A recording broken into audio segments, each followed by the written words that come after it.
काळाचा सोसावा वळसा लागला सैसा पाठवाटी 184 ची करा सोडवर रिघाया शरण पांडुरंगा उपजल्या पिंडा मरण सांगाते मरते उपजते सभेची ते 184 ची करा सोडवर रिघाया शरण पांडुरंगा तुका म्हणे माळ गुंतली रहाटी तुका म्हणे माळ गुंतली रहाटी गाडग्याची सुटी फुटल्या 184 ची करा सोडवून रिघाया शरण पांडुरंगा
विठ्ठला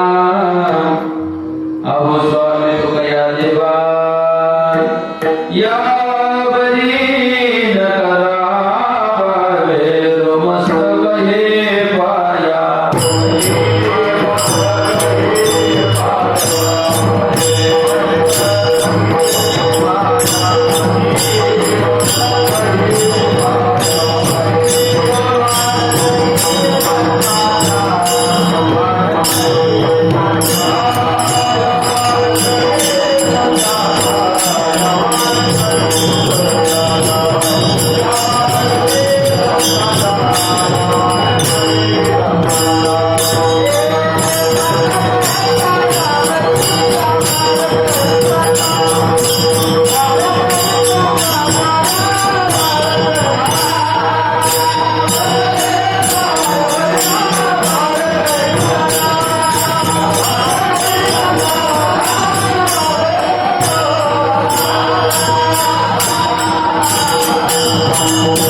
मस्तक हे पायावरी या वारकरी संतांच्या किती या काळाचा सोसावा वळसा लागला सरीसा पाठवाटी लक्ष 84 ची करा सोडवून निघाया शरण पांडुरंगा. प्रसंगी कीर्तन रूपी श्रेष्ठाने म्हटलेला अभंग महान वैष्णव भक्त देवचे सुप्रसिद्ध साधू वारकरी संप्रदायाच्या कळसस्थानी विराजमान असणारे जगदवंदनी जगद्गुरु तुकोबा यांचा जीवदशेच्या भूमिकेत जाऊन काळाचा त्रास किती जीव दशेला आहे याची थोडीशी मीमांसा करणार.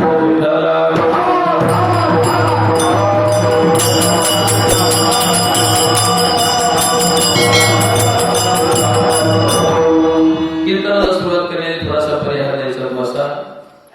भगवान परमात्म्याच्या या पवित्र दरबारामध्ये आज कैलासवासी रोहिदास शंकर सुतार बाबांना त्यांच्या 10व्याच्या निमित्तानं उद्या दशक्रिया दिली आहे आणि एक परमार्थिक कार्य म्हणून कीर्तनाची सेवा घडावी या उद्देशानं त्यांची मुलं असतील, त्यांचं कुटुंब असेल, त्या कुटुंबाच्या नियोजनातून हा कीर्तनाचा कार्यक्रम बाबांना आदरांजली समर्पित करण्यासाठी तुम्हा सर्वांच्या सौजन्याने माझ्याकडे आला.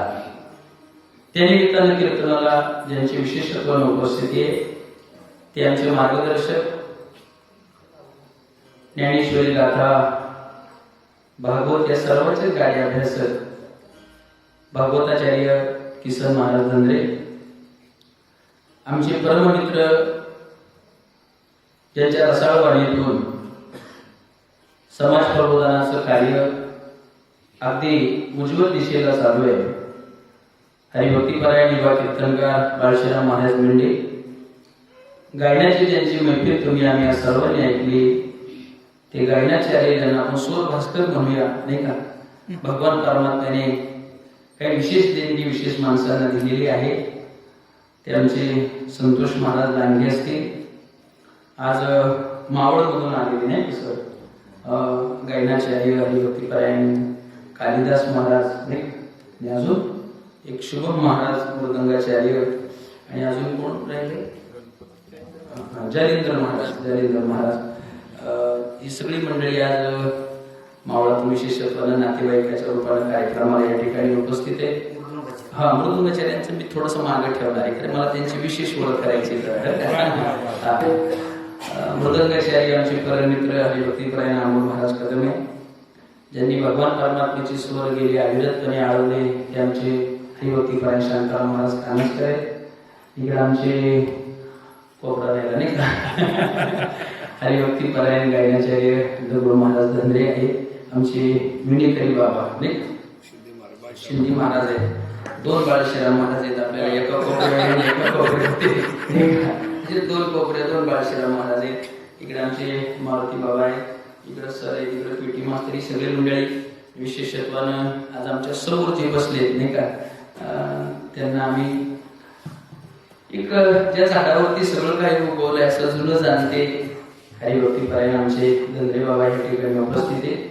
सगळीच ग्रामस्थ मंडळीचा बऱ्यापैकी मला तुमचं नाव उल्लेख. आता राहिल्यापैकी राहिली मृदंगाचार्य. त्या मृदंगाचार्यांना पहिला प्रश्न, बाबा तुम्ही मला ओळखलं का? बाबा ऐकायला थोडासा आपली भेट झाली होती, भेट त्यांची माझी कुठं माहिती आहे बाबा. आता थोड्या दिवसापूर्वी तळेगावला मी कार्यक्रमाला गेलो ना, हे बाबा होते डोळसनाथ मंदिरामध्ये नाही का. मी गेल्या मला वाटलं अशा माणसाने कशाला बसायचं बघावरती, दमून जाईल का कुठे. पण ते रामकृष्ण हरी वाजवल्या माझ्या ध्यानात आलं आपण इथपर्यंत होतोपर्यंत एवढं ताकदीनं राहू शकत नाही. डोळसनाथ मंदिरामध्ये तळेगावला त्यांनी माझं कीर्तन वाजवलं. एवढे 10-15 दिवसाची गोष्ट आहे, त्यांच्या ध्यानात नसं राहिलं तर मी बाबांना ओळखलं. त्याच्यामुळे त्यांना मुद्दा म्हणून मागे ठेवलं. तुकोबारायांच्या भाषेत सांगू का, महाराज म्हणते तुका म्हणे वृद्ध होती तर हा भक्तीचा जो विशेष महिमा आहे तो ह्या काही माणसांकडे बघून शिकायचं बरं का. संसार करता करता गुडघे कोपर दुखणे याच्यात फार विशेषता नाही का. परमार्थ करता करता आज त्यांचं वय बघितलं, त्यांना आता सध्या श्रवण यंत्रणी जास्त ऐकायला येत नाही, पण चांगल्या तरुण पक्वाद्याला मागे सारखी अशी क्वालिटी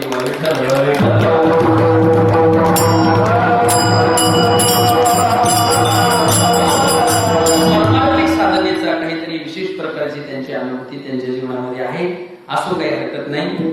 त्यानिमित्तानं जगद्गुरु तुकोबारायांचा अभंग तुम्हा सर्वांसमोर मी विवेचनासाठी प्रस्तुत केला.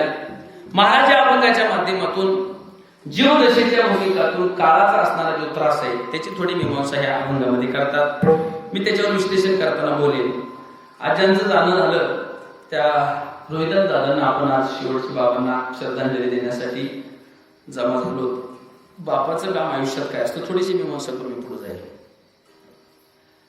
बापाचं काम जीवनामध्ये घरातल्या छपरासारखं असतं.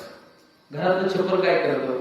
ऊन वारा पाऊस स्वतः सहन करतं, पण खालच्या माणसांना काही त्रास लागू देत नाही.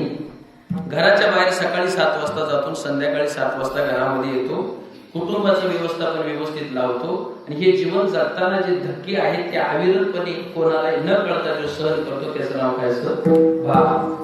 एकदा घरावरचं छप्पर दुरावलं की मग मात्र घर मात्र मोकळं झाल्याशिवाय राहणार नाही. म्हातारा का बाप असेना पण तो घरामध्ये असणं गरजेचं आहे. कारण बाप ही जेवढी घराची शोभा वाढवू शकतो तेवढा जगात कोणी वाढवू शकत नाही. एखादा माणूस आला म्हणजे काळजी करू नका मी आहे ना, तो वडिलांसारखा असू शकतो पण वडील असू शकत नाही. म्हणून आमच्या जालिंदर दादा असतील, मच्छिंद्र दादा असतील, संदीप दादा त्यांची मुलगी असेल, आता जीवनात तुम्ही किती यश कमवलं, तुमच्या पाठीवर किती महाराज लोकांनी हात फिरवू द्या, पण जो हात फिरवण्यात बापाची मजा होती ती आता टाटा बिर्लाच्या हातात राहिली नाही. एवढं मात्र तेवढंच खरं. तुकोबारांना सांगावं लागलं पुत्राच्या विषयी पिता संतोषत जाय किंवा सुखावत जाय. पुत्राला झालेल्या विषयी जगाच्या पाठीवर जर कोणाला जास्तीत जास्त सुख देत असेल महाराज तो त्यांना देतो. आणि निश्चितपणाने त्यांचं जाणं झालं. किती कठोर हृदयाचा बाप असू द्या, एखाद्या वेळेला किती घटना घडली तो कधी रडणार नाही. पण मुलीचं लग्न झालं, मुलीला जर आता तो बोलवायला चालला ना तर निष्ठुर हृदयाचा बाप मात्र गळागळा रडल्याशिवाय राहत नाही. रामायणामध्ये जनक राजा विदेही होता, पण विदेही जनक राजा ज्या वेळेला सीतामाईची बोलवून करायला चालला नसलं त्यावेळेला ज्याचा पाय अग्नीमध्ये जळाल्याच्या नंतर तो म्हणतोय जळतंय ते माझं नाही, माझे ते जळणार नाही. एवढ्या विदेही अवस्थेत गेलेला जनक मात्र सीतामातेची बोलवून करताना कसा तसा रडला. ही बापाची वृत्ती आहे. हिमालयासारखा माणूस, एवढा धुरंधर असणारा माणूस, पण पार्वतीची ज्या वेळेला शंकरासोबत बोलवण करत होता त्यावेळेला डोळ्यामध्ये अश्रू आलं. म्हणून सांगून जाईल तुम्हाला, राम वनवासाला गेला म्हणून आया रडून रिकाम्या झाल्या, पण माझा राम आता मला बघायला मिळणार नाही म्हणून प्राण फक्त दशरथ राजाचाच गेला.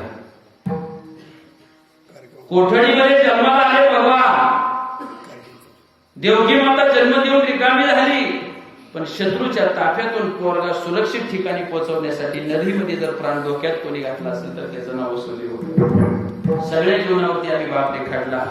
एखाद्या वेळेला गरोदर मातेचा मुलगा जर आडवा आला तर दवाखान्यामध्ये किंचळणारी माता सगळ्यांना दिसते, पण दवाखान्याच्या बाहेर देवाला प्रार्थना करणारा बाप मात्र कोणाच्या दृष्टीक्षेपात येत नाही. म्हणून खऱ्या अर्थानं बाप ही घराची शोभा आहे राजावर. आणि तो ज्या वेळेला जातो ना त्यावेळेला गर्भोद्वस्थ होतं. काय होतं? जो आधार पाहिजे होता ना माणसाला तो मात्र जीवनाच्या पटलावरती राहत नाही. त्या निमित्तानं आज त्यांची 3 मुलं असतील, त्यांची ताई असेल, या सर्वांचा आधार बापाच्या निमित्तानं निघून गेला. ते इलाज नाही. आम्ही ज्या जगतामध्ये राहतो ना महाराज त्या जगाच्या नावच काय माहितीये काय? मृत्यूलोक. आणि ते नावच मृत्यूलोक असल्यामुळं जीवनात 2 प्रकारच्या पत्रिका असतात बाबा. 2 पत्रिका बरं का.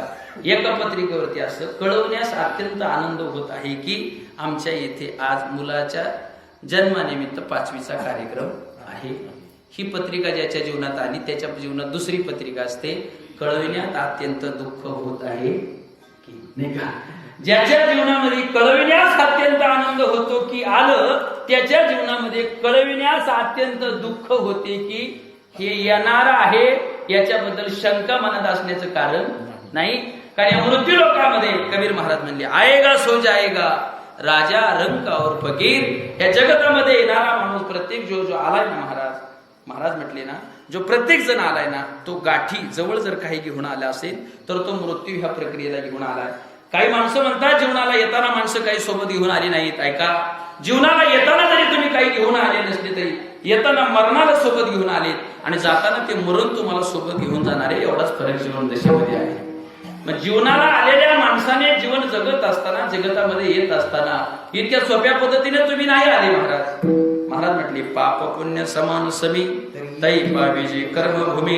पाप पुण्य समान झालं, जास्त पाप झालं तर नरकाला जावं लागतं आणि जास्त पुण्य झालं तर स्वर्गाला जावं लागतं. आणि दोन्ही समान झालं की इथं यावं लागतं. आणि इथं आलं की माणसाला जे पाप समान आहे त्याचं दुःख भोगावं लागतं आणि जे पुण्य समान आहे त्याचं सुख भोगावं लागतं. म्हणून एक कवी म्हणतात, कभी कभी सुख है तो कभी दुःख है, इन्हीं का नाम जीवन आहे. जीवनामध्ये कधीतरी ज्याच्या जीवनात सुख आलं महाराज त्याच्या जीवनात दुःखाचा डोंगर येणार आहे आणि ज्याच्या जीवनात दुःखाचा डोंगर आला त्याच्या जीवनात सुखाचा डोंगर येणार आहे. एक राजा अतिशय श्रीमंत होता आणि वैभवात घडून गेला आणि एक दिवस गुरुच्या दर्शनाला गेल्याच्या नंतर मग गुरुना प्रसाद म्हणून सर त्यांनी एक ताईत दिला आणि तो ताईत त्यांनी गळ्यात बांधला आणि त्याच्यात एक चिठ्ठी होती. राजा श्रीमंत विलासीचे भोग भोगत होता, सगळ्या प्रकारचा वैभव भोगत असताना राजानं पाहिलं काय गुरुनं बक्षीस दिलंय म्हणून खोलून पाहिलं आणि खोलल्यानंतर राजाच्या ध्यानात आलं त्या चिठ्ठीमध्ये लिहिले होते, राजा ये भी दिन जाएंगे. काय दिलं होतं, राजा हे दिवस सुद्धा काय होतील, निघून जातील. राजाच्या ध्यानात आलं गुरुला आपल्याला मार्मिक उपदेश करायचा आहे. आमच्या ध्यानात येत नाही, नाही का, गुरु उपदेश करतात पण आमच्या ध्यानात येत नाही महाराज, नाही का. गुरुचा प्रत्येक शब्द चटकन काय झाला पाहिजे, माणसाच्या ध्यानात आला पाहिजे. आमचे गुरुजी कधी कधी पाठात एकदा सहज असा प्रसिद्धीवर विषय निघाला होता बरं का. मग असं प्रसिद्धीवर विषय निघता निघता मग गुरुजी सांगतात म्हणजे कसं होतं, ही प्रसिद्धी कशी असते माहितीये का, ही प्रसिद्धी होता होता जर फारच व्हायला लागली ना समजायचं दिवा विस्तानी मोठा होतो. काय बघा आता कोणाच्या किती ध्यानात आलं याच्याबद्दल मला शंका आहे. पण मार्मिकता जी आहे ना ती आपण चटकन ध्यानात आणली पाहिजे, कारण मोठा माणूस फार पगड लावून बोलत नाही आपल्यासारखा, नाही का. ते म्हणले काय असतंय, प्रसिद्धीच्या मागे फार गेले ना मुलांना तुम्ही, फार तुमची प्रसिद्धी झाली ना तर समजायचं दिवा विस्ताना काय होतो, मोठा होतो. ज्या अर्थी तुम्ही मोठे झाले त्यावेळेस भविष्य काय अंधारात आहे. जाऊ द्या, हे मार्मिकता असतात. राजाने सांगितलं, गुरुनं सांगितलं, राजा हे बी दिन जाएंगे, हे दिवस निघून जातील. ऐका, वेळ तशी झाली, शत्रूनं आक्रमण केलं आणि राजाचं सर्वस्व हरण झालं. सर्वस्व हरण झाल्याच्या नंतर मात्र राजा अरण्यात राहू लागला, दुःख भोगू लागला. राणी लाकडं जमा करू लागली, त्याच्यावरती त्यांची उपजीविका आली आणि त्या उपजीविकेचं दुःख भोगत असताना राजाने एक दिवस ताईतची आठवण झाली. गळ्यातला ताईत काढला आणि काढल्याच्या नंतर राजाने तोच शब्द पुन्हा वाचला, राजा ये भी दिन जाएंगे. आणि मग राजाला समाधान वाटलं, अरे हे पण दिवस जातील. थोडे पुढे दिवस गेले, पुन्हा सैनिक एकत्र केले, शत्रूवरती आक्रमण केलं, पुन्हा दिवस आले. मला सांगायचं जीवन आहे, त्या जीवनामध्ये कधी सुख आहे तर कधी दुःख आहे. म्हणून आतापर्यंत तुम्ही असं मी सांगून जाईल तुम्हाला, बघा जगतामध्ये अशी कोटी गाव आहेत जिथं मंदिरं नाही. कोटी गाव आहेत, हिंदूंची गाव असतील, मंदिरं नाही. बाबा असं एकही गाव नाही की जिथं स्मशानभूमी नाही, फक्त ती बांधली नसेल, नाही का, ती स्लॅबची नसेल, पण म्हणले अमुक अमुक गावात माणसं जाळायची जागाच नाही, असं मात्र जगाच्या पाठीवरती कधी होऊ शकत नाही. मी सांगत असतो कधी कधी गमतीनं, आमच्या आपल्या भागामध्ये शेवटचं गाव येळवडी, येळवडी, तिथं चढत जावं लागतं. बाबांना विचारा येळवडीचं दुःख काय आम्हाला गणेशनाथ बाबांना सांगायचे, आळीपाळीने तिथं सप्ताह चालू केला. मग बाबांना एकदा सांगितलं कीर्तनाला जा, मला एकदा सांगितलं कीर्तनाला जाता, जा म्हणलं जावं लागायचं. तुम्हाला किती 1 रुपया दिलता ना बाबांना, त्यांनी आता शेवटी 700 रुपया कोटी रुपया सारख्या त्याच्याबद्दल दुमत नाही, पण ते आमचं कीर्तन झालं की मला 11 रुपये दिले. किती दिले? 11 रुपये दिले. मी ते जपून ठेवली, असाही आपल्याला आठवण नाही का. तर ती येळवडी गाव असं आहे, आपण गेलते कधी येळवडीला, नसेल तर उद्या आपण 2 जण जाऊ. त्या येळवडी गाव असं आहे, तिथं फक्त 50-60 घर असतील बाबा, कमी असतील पण जास्त नसतील. 1997 32 लोकसंख्या होती. 32 लोकसंख्या होती. मी घर किती असतील मी एवढ्यासाठी सांगितलं, ते फार तिथं जुने. त्याच्यापासून थोडंसं पुढे गेलं ना तुम्ही चालत तर कड आहे खाली, दुसरा जिल्हा चालू होतं, पुणे जिल्ह्याची बाउंड्री. एवढ्या कशाला सांगितलं महाराज तुम्ही. मग असं कधी झालं का, म्हणले फार तिथं जायला रस्ता नाही, दळणवळणाचे साधनं नाही, जंगलाचा फार मोठा एरिया आहे. म्हणले महाराज 200 वर्ष झालं. म्हणले काय, एक माणूस मेला ना येळवळीमध्ये का, म्हणले फार तिकडे टोकावर असल्यामुळं यमाचं लक्षच नाही त्यांचं. झालं का, म्हणले यमाचं लक्षच नाही. आणि असं लक्ष नसतं तर आम्ही कीर्तन झाल्यावर मुक्कामी येळवळी सर, आम्ही फक्त कीर्तनापुरताच गोठवडी आणि नंतर येळवळीला प्लॉट बांधून राहिलो असतो का, यमाचं तिथं लक्ष नाही. पण असं कधी होत नाही. एखाद्या वेळेला लोकप्रतिनिधीचं लक्ष नाही असं होईल, पण यमाचं तुमच्यावर लक्ष नाही असं कधी होत नाही. महाराज म्हणले घडी घडी काळ वाटयाची पाही अजून किती आहे अवकाश. त्याचं प्रत्येकावरती लक्ष आहे. तुम्ही मरणाला विसरले, म्हणून मरण काही तुम्हाला विसरलेलं नाही. मरण विसरलं नाही. बँकेतून माणसं कर्ज घेतात, कर्ज घेणारी माणसं बँकेचं कर्ज फेडायला विसरतात, पण मॅनेजरच्या कॅम्प्युटरला पक्क फिट असतं. लाख रुपये तुम्ही कुठून कर्ज घेता? पाईट का? तुम्हाला काय पाईट? आम्हाला वाडे नाही, तुम्हाला देणंच आहे का? आंबोली नाही का? आंबोलीपासून तुम्ही सहकारी सोसायटीतून कर्ज घेतलं आणि कर्ज 1 लाख लोकांना वाटलं आणि लाख लोकांना वाटलं, एक जण सोसायटी फेडायला गेला. सोसायटी फेडायला गेलो त्यांनी आणि पाहिलं सचिवांनी सगळं कागदपत्र उलट केलं, म्हणजे नोंद नाही कॅम्प्युटरला, जा घरी. असं होतं का कधी? नाही. शेतकरी चुकू शकतो पण कॅम्प्युटरवाला मॅनेजर चुकू शकत नाही. तसा हा वरचा मॅनेजर आहे ना महाराज, तुम्ही जरी मृत्यूला विसरले तरी तो मात्र तुम्हाला कोणत्या वेळेला न्यायचं ह्या गोष्टीला विसरलेला नाही. 10ला येणारी गोठवडीतली एसटी कधीतरी कारणास्तव 10:30ला येईल, कधी 11ला येईल. फारच लवकर आली नॉनस्टॉप तर 9:45ला येईल. पण ही मृत्यूची एसटी जर 10ला येणारी असेल तर ती 9:59 येत नाही आणि 10:01 येत नाही. सत्तर सेकंद मागे पुढे होत नाही, वेळेत येते विठ्ठल.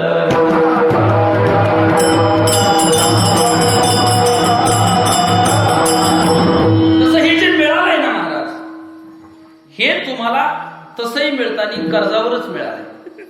आणि मग कर्जावर मिळाले ना तर आपण त्याचे थोडे थोडे हप्ते फेडायला पाहिजेत ना. काही काहींची सर 80 वर्ष झाला अजून रुपया हप्ता फेडला नाही. तुम्ही म्हणाल मला सांगा त्याचा अकाउंट नंबर, गेले गेले पैसे टाकतो. त्याचा अकाउंट नंबर नाही महाराज, त्याचा एकच पैसे, त्याला पैसे लागत नाही. सकाळ संध्याकाळ रामकृष्ण हरी म्हणणे म्हणजे त्याचे हप्ते वरच्यावर फेडले. काही काहींचे 50 वर्ष झालं रुपयाचा हप्ता नाही, नाही का? गळ्यांमध्ये माळा नाही, आळंदीची पंढरीची वारी नाही, सत्तेत कधी येणार नाही, दान धर्म कधी करणार नाही, परोपकार कधी करणार नाही. काकडा हा तर त्यांचा विषयच नाही, असू द्या नाही का? असे विषय नसतात त्यांचे. मी यांचे हप्ते थकले, ऐका, हप्ते थकल्यावरती व्यवहाराचा मॅनेजर काय करतो? नोटीस पाठवतो. पहिली जर आंबोलीवर नोटीस आली, तुम्ही नाही ऐकली, दुसरी नोटीस येईल आणि दुसऱ्या नोटीसला नाही ऐकलं तर तिसरी नोटीस नसते, ती शेवटची कारवाई असते. तिचं नाव काय? जप्तीची कारवाई. ऐका, व्यवहारातला मॅनेजर, आंबोलीवरून गाडी निघाली घोटवडीमध्ये जप्तीसाठी. घोटवडीतल्या माणसाला कळाली, महाराज त्याचा वशिला होता तालुक्याच्या प्रतिनिधीशी. त्यांनी फोन केला, म्हणले अण्णा मी तुमचा कार्यकर्ता आहे आणि गाडी तर आली, गावात इज्जत जाण्याची शक्यता आहे. अण्णांचा फोन मॅनेजरला गेला आणि औंढ्यात तोपर्यंत मॅनेजर आला होता. म्हणजे इकडल्या रस्त्याने आणून, कारण सातकरवाडीचा फाट्या रस्त्याचं काम चालू झालं, म्हणजे गाडीची अडचण व्हायला नको म्हणून कुठून आणलं. औंढ्यात फोन केला, सांगितलं काय असेल ते 2 दिवसांनी बघू. गावात गाडी न्यायची, वरून प्रेशर आल्याच्या नंतर गाडी औंढ्यातून काय झाली, मागे गेली. हा झाला व्यवहार. ऐका, हा झाला व्यवहार. आता परमार्थ सांगतो तुम्हाला. व्यवहारिक मॅनेजरची गाडी अण्णांच्या फोडणी माग गेली.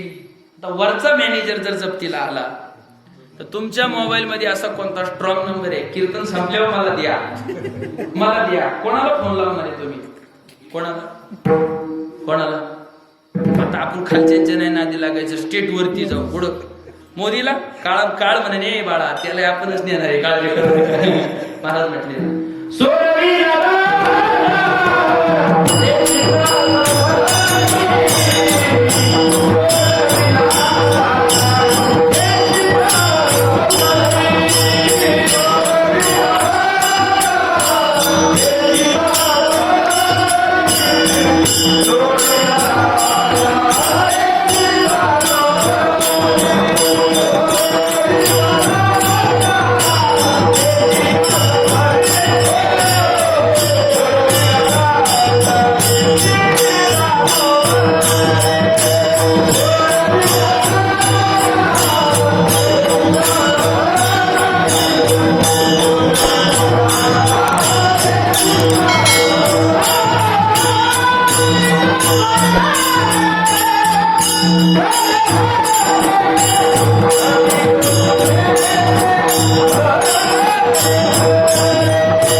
कारवाईला येईल ना महाराज, त्यावेळेला मात्र तो माग पुढा पाहायचा नाही. तुकोबराय म्हणले नेहिल ओढोनी ठाऊके नसता.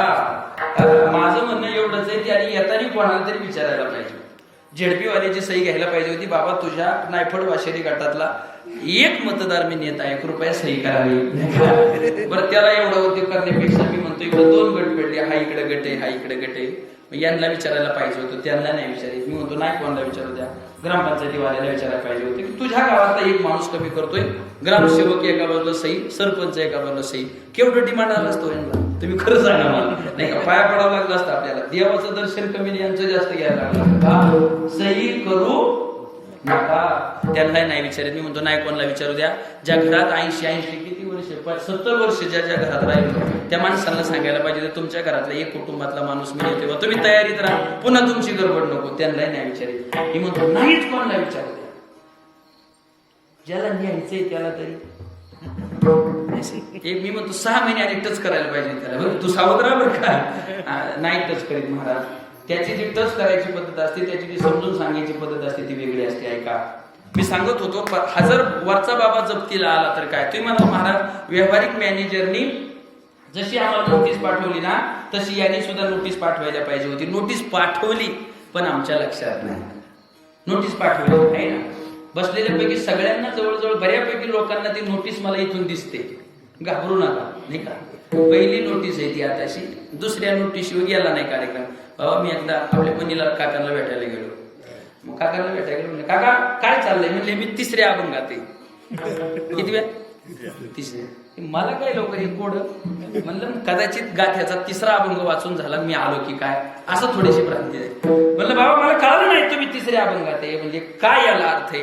रोज तुम्ही स्मशानभूमीत असता तरी तुम्हाला कळत नाही का? म्हणले पहिला अभंग आहे काय, बाळपण 80 वर्षे गेली 12 हा पहिला अभंग आहे.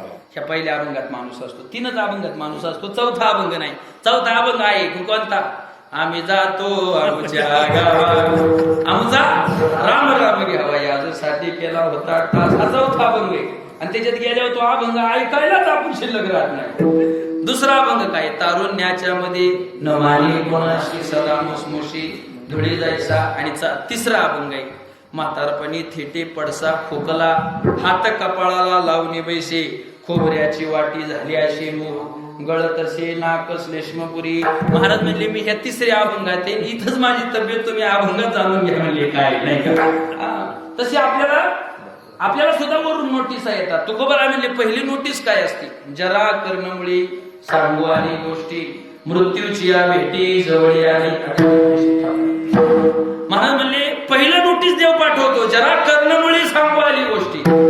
निसर्गाचा नियम असा आहे, डोक्यावरची केस पांढरी होत असताना कधी माथ्यावर होत नाही, मग कानाच्या वर होतात, कारण त्या पांढऱ्या केसांना सांगायचं असतं आता 3 वाजता उठून ओढ्याला मोटार चालू करण्यापेक्षा कागड्याला जात जा बाबा, बरोबर असं सांगायचं असतं त्याला. म्हणून ती कानाच्या वर कानसकर बाबा केस येतात आणि ते आपल्याला सांगतात. लोक फार हुशार. देवानी केस काय केली, पांढरी केली, यांनी आंबोलीला पुण्याला जाऊन काळी केली. देवाच्या ध्यानात आलं ही नोटीशीला काही दात देती नाही. दुसरं नोटीस आलं, दात ठेवला नाही देवाने, दात मुखा दात ही अशी प्रक्रिया सगळ्यात उशिरा येते, सगळ्यात लवकर जाते. ती जीभ बरी आपली जन्मतानी संघ असते, मरेपर्यंत संघ जाते. दात उशिरा येतात आणि लवकर जातं सगळ्यांच्या आधी, ते असं खाता येते. दात पडले, लोकांनी काय केलं, ज्यांच्याकडे पैसा होता काहींनी सोन्याचे बसवले, काहींनी चांदीचे बसवले. आणि मग शेवटची कारवाई आली जप्तीची. आणि त्या जप्तीच्या कारवाईला मात्र महाराज म्हणले मग तेथे सता संपदा राहील टाईच्या पुढे संचित राहील तुका म्हणे तई यमाज्ञा. महाराज म्हणले ज्या वेळेला ते येईल ना बाबांनो, त्यावेळेला काहीही चालायचं नाही. ज्या दिवशी तो येतो ना महाराज, आतापर्यंत सगळ्या गोष्टींवरती औषधं निर्माण झाली. मी सांगून जाईल तुम्हाला, 1.5-2 वर्षामध्ये कोरोना नावाची महामारी आली. शासनाने शास्त्रज्ञांनी प्रयत्न करून सर्व लस शोधून काढली. काही सगळ्यांचे जवळजवळ 2-2 डोस झाले. 2-2 डोस झाले सगळ्यांचे. मग तुम्ही सांगा 2 वर्षात कोरोना येतो तर शासन लस शोधून काढतं. आज हा मृत्यूचा रोग केव्हा, बरं कोरोना असा रोग आहे सगळ्यांना झालाय का? नाही. काहींना झाला काही गेले, काही राहिले. असा बी रोग येतो. झाला तर काही जण जगतात, काही जण जास्त झालं तर जातात, काहींना होतही नाही. पण मृत्यूमध्ये ऑप्शन नाही, पर्याय नाही. तो हा रोग प्रत्येकाला होणार आहे आणि ज्या दिवशी होणार आहे त्या दिवशी किती औषध करा, कोणी राहणार नाही. मग काय एखाद्या शास्त्रज्ञाने बुद्धिमत्तेचा, प्रगल्भतेचा विचार करून, काय एखाद्या सायंटिफिकने एखादी रसायनं एकत्र करून असा डोस का नाही शोधून काढला की जो डोस घेतल्यानंतर माणूस मारणारच नाही. आणि असा डोस आला असता तर तो काय गोठवडी शिरगावात आला नसता. लोकांनी 2-2 एकर घाण ठेवली असती पण एक तरी थेंब तोंडात मात्र टाकून घेतला नसता. पण असं औषध जगाच्या पाठीवरती येऊ शकत नाही. जगात औषधाची अशी निर्मिती सुद्धा होऊ शकत नाही. विठ्ठल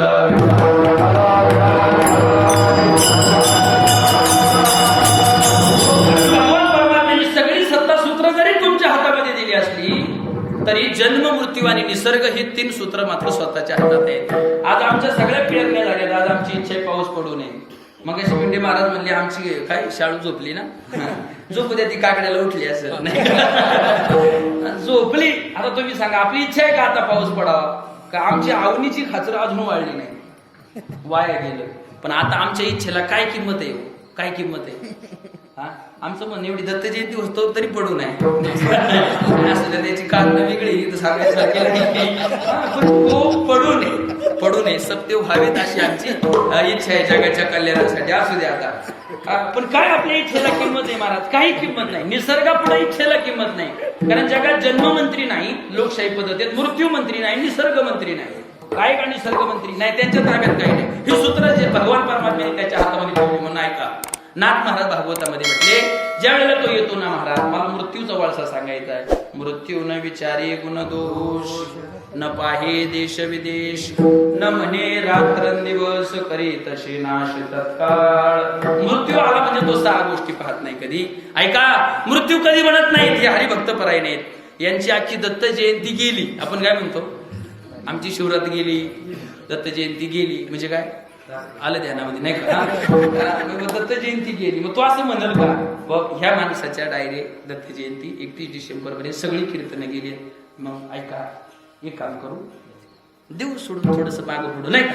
एकदा 31 डिसेंबरचा कार्यक्रम झाला की आपण याला नेऊ असं आम्हाला म्हणत नाही. ते ऐका, गुण बघत नाही.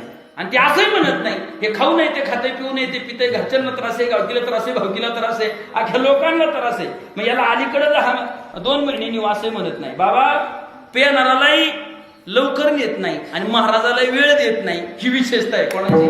मृत्यूची. मृत्यू म्हणत नाही गोठवडीचा माणूस आहे ना, अमेरिकेला गेला, मी येऊ द्या अमेरिकेवरून, देश पाहत नाही, विदेश पाहत नाही, काही घेणं नाही पडलं त्याला. आणि ऐका, मृत्यू असं कधी म्हणत नाही, बाबा काकूबाईच्या मागे एखादं घर आहे, सोसायटीचा वारा चालू आहे, मुसळधार पाऊस चालू आहे, घरामध्ये लाईट नाही, आज आमोश आहे, मुसळधार पाऊस चालू आहे, ह्या घरातला एखादा करता माणूस जर आपण नेला तर ह्या कुटुंबावरती काय प्रसंग होईल? रात्र म्हणत नाही, दिवस म्हणत नाही, करीत असे नाश तत्काळ. आला म्हणजे काही पाहत नाही. आमचे गुरुजी सांगत असतात मृत्यूच्या बाबतीत माणसाच्या 3 गोष्टी ठरलेल्या असतात. आता बारकाई नाही का, मृत्यूची जागा ठरलेली असते बरं का. मृत्यूची काय ठरली असते? जागा ठरलेली असते. मृत्यूची वेळ ठरलेली असते आणि मृत्यूचा अधिकारी ठरलेला असतो. म्हणजे जाणार कोण हे ठरलेलं असतं. ऐका, पहिली गोष्ट म्हणजे मृत्यूची वेळ ठरलेली असते. एकाला डॉक्टरनी वायशिप मध्ये सांगितलं म्हणजे तू उद्या 12 वाजता मरणार आहे. ते जरा ज्योतिष शास्त्रातलं प्रवीण होतं, मी जरा पंचांग बघायचं. ते त्यांनी विचार केला उद्या शनिवार आहे आणि खगरच चंद्रग्रहण आहे. काही माणसांचं आता आमच्या शिरगावमध्ये तरी लोक म्हातारी असं म्हणतात, बा तुमच्या गोठवडीत म्हणतात का नाही मला माहित नाही, माणसं म्हणतात शनिवारी जाऊ नाही, खरं असं म्हणतात. त्याला मी एवढी पुस्तकं वाचली बा आपल्याला काही कारण सापडलं नाही. नाही भाऊ सापडलं, मी बरेच प्रयत्न केले सापडायचे, कारण सापडलं नाही. त्याच्यावर एक कारण आहे. आमचे गुरुजी सांगत असतात माणसाची कर्म जर चांगली असली, शनिवारी मेला तरी वैकुंठच आहे. तुमची कर्म चांगली नसती ना, आषाढी एकादशीला गेला तरी नरकातच आहे. हा, तुम्ही कोणत्या दिवशी गेले, काय काय माणसं म्हणतात बघा ना महाराज आयुष्यभर एवढं पेलं खालं आणि एकादशीला मरण आला, तुला काय टेन्शन आलं? ते जरी एकादशीला गेलं तरी ते एकादशीला गेलंय पण ते जिथं जायचं तिथंच मुक्काम पडणार आहे त्याचा. आणि म्हणले बघा आयुष्यभर परमार्थ केला, एक सप्ताह सोडला नाही आणि आमुष्याच्या दिवशी गेले. जाऊ दे, आमुष्याच्या दिवशी तुम्हाला माहितीये आपण ज्यांचा समाधी सोहळा 2-4 दिवसापूर्वी साजरा केला, ज्ञानोबा यांचा समाधीचा जो काळ आहे तो दक्षिणायनातला आहे. दक्षिणायनात जाऊ नये म्हणून भीष्माचार्य वेटिंगला होते 6 महिने. काय गरज होती का 6 महिने शरपंजरी पडायची? ते म्हणले दक्षिणायन संपू द्या, मला उत्तरायणात जायचंय. कारण ज्ञानोबारायांनी गीतेमध्ये भगवान परमात्म्याने दक्षिणायनात गेल्यावर काय धुमोरात्री तथा कृष्ण या बरीच त्याचं विश्लेषण केलंय. ज्ञानोबाराय समाधीची मात्र दक्षिणायनात गेले का? साधूची ताकद अशी असते महाराज, ज्या तिथीला जातात त्यालाच पुण्य पावन करतात, म्हणून पुण्यतिथी. त्यांच्या कर्तृत्वाची क्वालिटी आहे, जगण्याच्या दर्जाची क्वालिटी आहे. जाऊ द्या. त्याने विचार केला उद्या खग्रास चंद्रग्रहण आहे, शनिवार आहे, मारायचं नाही. आजच मेल्याने काय होतं आजच मेल्याने? मी एका गावात म्हाताऱ्याला विचारलं, बाबा आमच्या जुन्या माणसाला, म्हणजे शनिवारी मेले काय होतं? तो मला मलाही माहिती नाही, पण माझा बाबा असा म्हणायचा, जो शनिवारी मरतं ते शनिवारी मेलं का महिन्याच्या आत 3 माणसं नेत. आमच्या गावात 3 वर्ष झाले एक शनिवारी मरून, अजून कोणी गेलं नाही. मी वाट बघतोय पण अजून काही कोणी गेलं नाही. या अशा काहीतरी आहे ना थोतांड परंपरा, ज्यांना शेंडा नाही, गुड नाही, आधार नाही, गोड नाही, काय नाही, अशा परंपरा झाल्या. त्याला त्यातलं जाणकार होतं.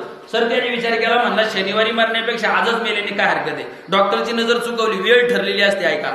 तिथं गेला आणि मरायचं औषध घेऊन आला. औषध घेतलं आणि गोंगडी घेतली अंगावरती, ते जे काय होतं ते, आणि झोपल्यानंतर ते औषध भिनल्यानंतर त्रास चालू झाला, उलट्या चालू झाल्या, रक्त सगळं फार भयंकर त्रास झाला. मग लगेच आयसीयू रूमची तयारी केली, आयसीयू रूम मध्ये नेलं. शुक्रवारी 12ला औषध पेलं, मरायला शनिवारी 12लाच गेलं. नाही का? तुम्ही कोणत्या दिवशी मरणार, कोणत्या टायमिंगला मरणार, हा वेळ काय झालेला आहे, ठरलेला आहे का? तुमचा स्थळ ठरलेलं आहे. जाणार कुठे? शिरगावात जन्माला आलेला माणूस शिरगावातच मरेल याची काही गॅरंटी आहे? गोठवडीत आलेला माणूस गोठवडीत, कुड्यात आलेला कुड्यात मरेल, काही गॅरंटी नाही. जिथं भरल तिथं जावं लागेल. ऐका, 2 नवरा बायको रिटायरमेंट झाली. अमोल महाराज त्यांनी ठरवलं, म्हणजे आपल्याला पेन्शन वगैरे मिळते, मुलांचं सगळं झालंय, आपण मरायला काशीला जाऊ. कारण महाराज म्हणले मरणमुक्ती वाराणसी आणि पितृऋण दया नाशी. हे पण उदाहरण आहे पंढरीशी पायापाशी विठोबायचं. हे पंढरीचं महिमान सांगताना मरणमुक्ती वाराणसी. काशीमध्ये माणूस मेलं पाहिजे म्हणून काशीमध्ये एक हरिश्चंद्र घाट आहे. त्या घाटावरती ना त्या मोडी विक्याला लाकडावाल्याला आहे ना ठरूनच दिलेला असतो आपा, तिथं माणसं मेल्यावर चिता रचायची नाही, रचूनच ठेवायची. का? तिथं इथून तर त्या खाली तुमच्या हापशापर्यंत लाईन लागलेली असती खांदेकऱ्यांची. एक झालं का एक झालं का एक झाल्या एक. पंचक्रोशीतून येणारी सगळी माणसं तिथं जाळायला आणली जातात. का जाळायला जातात? तिथं मुक्ती मिळते. भगवान शंकर तारक मंत्राचा उपदेश त्या मृत्यू झालेल्या माणसाच्या कानामध्ये करतात. जाऊ द्या. हे दोघं मारायला तिथे गेले. वर्ष झालं, 2 वर्ष झालं, मस्तपैकी खात होते, जगत होते, पेन्शन होती, सगळे आंघोळी जात होते, भगवान शंकराचं दर्शन करत होते. इकडे त्यांची तब्येती कमी होत्या, तिथे गेल्यावर 10-10 किलोनी वाढली. का? जनावरचं टेन्शन नाही, कागदाला उठायचं नाही, शेत बघायचं नाही, येटाळणी बघायची नाही, काही नाही, मस्त खूप गुमी झाली, पेन्शन आहे ती खात्यावर पडत होती. 10 वर्षांनी पोराचा फोन गेला गोठवडीतून, म्हणली आई अरे बऱ्याच दिवसांनी तुमची इच्छा होती लग्न होऊन, मलाही 7-8 वर्ष झाले, मुलगा नव्हता, पण आता मुलगा झालाय, तुम्हाला नातू झालाय. त्यांना फार आनंद झाला तिकडे. म्हणले पण एक काम करा ना, तुम्ही काय आता ठणठणीत आहे, तुमची तब्येत बरी आहे, मराला असं काय सध्या तरी वातावरण नाही, त्याच्यामुळे तुम्ही 5वीच्या दिवशी गोठवडीत यावं. ते म्हणले काय येणार नाही, येणार नाही, आम्हाला आनंद झालाय. मला 2 नवरा बायको तिथून काशीमधून बसले आणि बसल्यानंतर पुणे स्टेशनला उतरले आणि त्या बाईने विचार केला, अरे आपल्याला एवढ्या दिवसांनी नातू झालाय, आपल्याला पेन्शन मिळते, आपण आजी आजोबा रे काय मी हाताने कसं जायचं? मग सर 9-10 वाजेपर्यंत थांबले, सोनाराचं दुकान उघडून दिलं आणि मुलगा झाला म्हणून त्याला गळ्यातली काय केली, एक 4-5 तोळ्याची मस्तपैकी अगदी चेन केली, त्याच्या हातामध्ये काय असतं ते केलं, पायातलं केलं, सगळं व्यक्ती सुवस्थित, त्याला कपडे आंगडं टोपडं सगळं घेतलं. दोघांनी बाजार भरला मिंडे महाराज आणि रस्ता क्रॉस करायला गेले. पीएमटीची गाडी आहे. कशाची आली? पीएमटीची. नवरा गेला उजव्या चाका खाली, बायको गेली डाव्या चाका खाली. काशी राहिली उत्तर प्रदेशात, गोठवडी राहिली खेड तालुक्यात, आणि मेले कुठं? पुण्याच्या स्टँडवरती. कारण तुमची जागा काय झाली ठरली. कधी माणसं म्हणतात महाराज ते तिथं गेलं नसतं ना, मेलच नसतं. अरे ते आपल्या मनात नसतं, तिथं जावंच लागतं त्याला, गेलाच नाही. म्हणजे तिथं जर जात नव्हतं ना, असं होतच नव्हतं. ते किती सांगा, ते तिथं गेल्याशिवाय नाही. ही जागा ठरलेली नाही का? मरणार कोण हे ठरलेलं असं म्हणून मी सांगत असतो. मृत्यूचा आमच्यावर एक उपकार आहे सर, फार मोठा. कोणता उपकार आहे माहिती का? इथं बदली माणसं चालत नाही. आणि इथं जर बदली चालली असती ना, 50च्या पुढचं एक म्हातारं दिसलं नसतं कीर्तनाला, तुम्ही खरंच दिसले असते. घरात जर कोणी तरुण जायची वेळ आली असती ना, तर तुमच्या सगळ्या म्हाताऱ्यांना घरच्यांनी तयार केलं असतं, बाबा ये आल्यावर म्हणायचं याच्या बदल्यात मी. जर म्हातारीने तेवढ्या झटक्यात तेवढं म्हणलं नसतं ना, ते पोरग गेल्यावर म्हाताराचा दावाच घातला असता त्यांनी. पण इथं महाराज ज्याला जावं, कधी कधी माणसं म्हणतात ह्या घरातला एखादा तरुण व्यक्ती गेला तर ते म्हातारा म्हणतात देवा महाराज मी माझं वय झालंय, मला जायला पाहिजे होतं, पण ही अशी घटना घडायला नव्हती पाहिजे. तसं नाही, मृत्यूचा अधिकारी कोण हे मात्र काय झालेलं असं ठरलेलं असतं. आणि जरी तुम्ही घरातल्या माणसांसाठी मेले नसते ना, तर पोरांनी तुम्हाला 2-2 लाखाला सरी विकलं असतं. फेसबुक व्हॉट्सअपला इंस्टाग्रामला टाकलं असतं इथं म्हातारा म्हातारी मरण्यासाठी मिळतील तर प्रत्येकी 2 लाख रुपये, असे 4 लाख रुपये जर मिळाले असते ना तर प्रवचनाला मिंडे महाराजांना इंदुरीकर आणला असता तरी लाखात झाली असती, लाखात दशक्रिया झाली असती. किती पंचपक्वान झाला, 3 लाख जर म्हातारीने शेवटी पोरेला ठेवले तर इकलं असतं तुम्हाला. हा मृत्यूचा आमच्यावर उपकार आहे. इथं बदली माणूस चालत नाही, ज्याला आलं त्याला जावं लागेल. एकाच गावची 50 माणसं ट्रिपला गेली महाबळेश्वरच्या. सातपुडा पर्वतावर त्या चालत असताना अचानक वातावरणात बदल झाला आणि विजांचा कडकडाट झाला, मुसळधार पाऊस पडू लागला. आणि ती वीज काय व्हायची सारखी त्या ड्रायव्हर पशी यायची. त्या ड्रायव्हर जरा तज्ञ होता, त्यांनी एकदा पाहिलं, 2-4 वेळा पाहिलं, वीज सारखी जवळ येते आणि मग त्याला टेन्शन आलं. त्यांनी गाडी एका बाजूला तेवढ्या पावसात धोधो पावसात थांबवली. पुढं धुकं म्हणतंय मी गाडीला रस्ता नाही, गाडीतले सगळे गारटलेले, व कशाला आलो, आधीच लॉकडाऊनने लोक मरायला लागले आणि आपण इकडे आलो ह्या आगीतून उठलो फुपाट्यात पडलो. त्यांची चर्चा चालू असताना यांनी गाडीला ब्रेक दाबला, हा माग आला आणि सगळ्यांना विनंती केली. एकाच गावातले सगळे होते. ते म्हणले अरे काय झालं? म्हणले काय झालं म्हणजे काय, जगलो म्हणून जगतोय म्हणलं आपण. मी गाडी चालवत असताना 1-2 मिनिटाच्या अंतरावर 5 वेळा गाडी कशी गळाली, वीज आली होती, सगळे सीट वरती उभे राहिले. वीज आली मग आता काय करायचं? म्हणजे आता नाही काय करायचं, मी सांगतो ते ऐकायला लागेल. म्हणले का? म्हणजे वीज गाडी पशी का आली हे मला कळालं. म्हणजे का आली सांग ना. म्हणजे ते मागच्या सीटावरून 2ऱ्या नंबरला रामभाऊ बसलाय ना आपल्या गावातला, म्हणजे तो पायाळू आहे. काय पायाळू आहे? आणि पायाळू माणसाला काय असतो? कोणाचा? बायकोचा. हा विजेचा बायकोचा धोका सगळ्यांनाच असतो. असून द्या आता. हा पारदीच्या खुना जाणतेनीची साधा. ते म्हणले 2ऱ्या सीटावर जो मागून राम भाऊ बसलाय ना तो पायाळू. आता एका गावातले असल्यामुळे सर कोण डोकाळून कोण पायाळू त्यांचं त्यांना माहिती. मग ते म्हणले अरे तुझं काय म्हणणे? म्हणले ऐका, तो जो पायाळू राम भाऊ आहे ना, हा जर गाडीच्या खाली उतरला तर आपण बाकीचे 49 वाचू शकतो. महाराज मिठे महाराज, तो राम भाऊ असा परमार्थिक होता ना, त्यांनी ही गोष्ट ऐकली पण त्याला टेन्शन नाही आलं. महाराज त्यांनी लगेच आपलं मोबाईल पैसे पाणी काय होतं दुसऱ्यांकडे दिलं. म्हणलंय बघा माझ्या एकट्यामुळे जर अख्खं गाव वाचत असेल तर मी गाडीच्या खाली उतरायला तयार आहे. याला म्हणायचं माणूस. नाही तर सरिया खरं म्हणला असता मी तर मरण, तुम्हाला काय गोठवणीला जाऊन द्यायचा, एवढ्या सहजासहजी तुम्हाला सोडायचा. अशी काही विचित्री गावात प्रकार असतो ना. काय झालं एका गावामध्ये असा एक माणूस होता, अख्ख्या गावाला त्रास, जिवंत पण इतका त्रास, पोरांना त्रास, नातवंडांना त्रास, बायकोला त्रास, आईला त्रास, बापाला त्रास. महाराज म्हणजे आहा काटा त्याची करीती पितर वंशी दुराचार पुत्र झाला. गळ्याची ना गर्भ कळेची ना वांज माता त्याची लाज लावा पापी. परपिढी परद्वारी सावधान सादरची मन अभाग्याची. विषाचे ते किडे परोपकार पुण्य ज्या वावडे आणि विषाचे ते किडे दुग्धी मरे. अशा जातीचा माणूस होता. आयुष्यभर सगळ्यांना त्रास दिला आणि एकदा आजारी पडला, डॉक्टरकडे गेला. डॉक्टर म्हणला तू 2 दिवस जगणार आहे. 2 दिवस जगणार आहे. ते गावात आलं, इथं चौकात बसलो. अख्ख्या गावातल्या लोकांना बोलावलं. लोक आली, खाली बसली. पाटील आले, सरपंच उपसरपंच सदस्य गावकी भावकी सगळी आली. म्हणले कशाला बोलवले? मूर्खाली चला. म्हणजे कशाला बोलवले? चला. आलं तर तो म्हणला बाबांनो सगळ्यांना नमस्कार घातला आणि म्हणले बघा मी 2 दिवसांनी काय होणार आहे, मरणार आहे. सगळी लोक म्हणले बरं झालं. म्हणले एवढ्या दिवस झाला मारुतीला नमस्कार ना, आताशी मारुतीला दया आली. बघा काय ज्या माणसाला मरावं म्हणून गावात नवस आहे ना ते मरतच नाही बाबा, नाही का? आणि जगावं म्हणून नवस आहे ते जगत नाही. अशी मृत्यू लोकीचे उपराणे उलट्या पद्धतीने ऐका. सगळ्या लोकांना आनंद झाला. म्हणले चला 2 दिवसांनी दिवाळी. म्हणले काय? म्हणले तो अमुक माणूस मरणार आहे. जिवंतपणी सगळ्यांना त्रास. पण तो म्हणला माझी एक शेवटची इच्छा आहे. काय? म्हणले मी मेलो ना तर मला चौघांनी खांद्यावर स्मशानभूमीत न्यायचं नाही. म्हणले मग काय करू? म्हणले माझ्या 2 पायांना घरापासून दोर बांधायचे आणि ओढीत न्यायचं. म्हणजे का? मी आयुष्यभरचे पाप केले त्याचा मला फार पश्चाताप झालाय आणि मला ओढीत न्या. लोक म्हणले तू मर रे, बघ तुला कसा ओढत येत. लोक अशी सनसनच होती.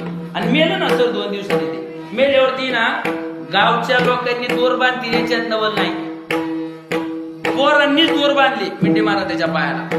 दोर बांधलं, अख्खं गाव जमलं. प्रत्येकाची इच्छा होती मला दोरीला काय मिळाला पाहिजे, हात लावाय मिळाला पाहिजे. का, जेवढा त्रास दिलाय तेवढा झटका द्यायचा होता त्याला, असा म्हणजे तळतळीचा तो काय होता, झटका होता. आता एवढी गर्दी झाली, दोरी अपुरी पडली ना. दोरी अपुरी पडल्यावरती कोणाचा हात लागणार, पण ज्याचा हात लागला नाही ना, बरं का, ज्याचा हात लागला नाही ना, त्यांनी ज्यांचा हात लागलाय त्यांच्या हाताला हात लावला, पण हात लावला.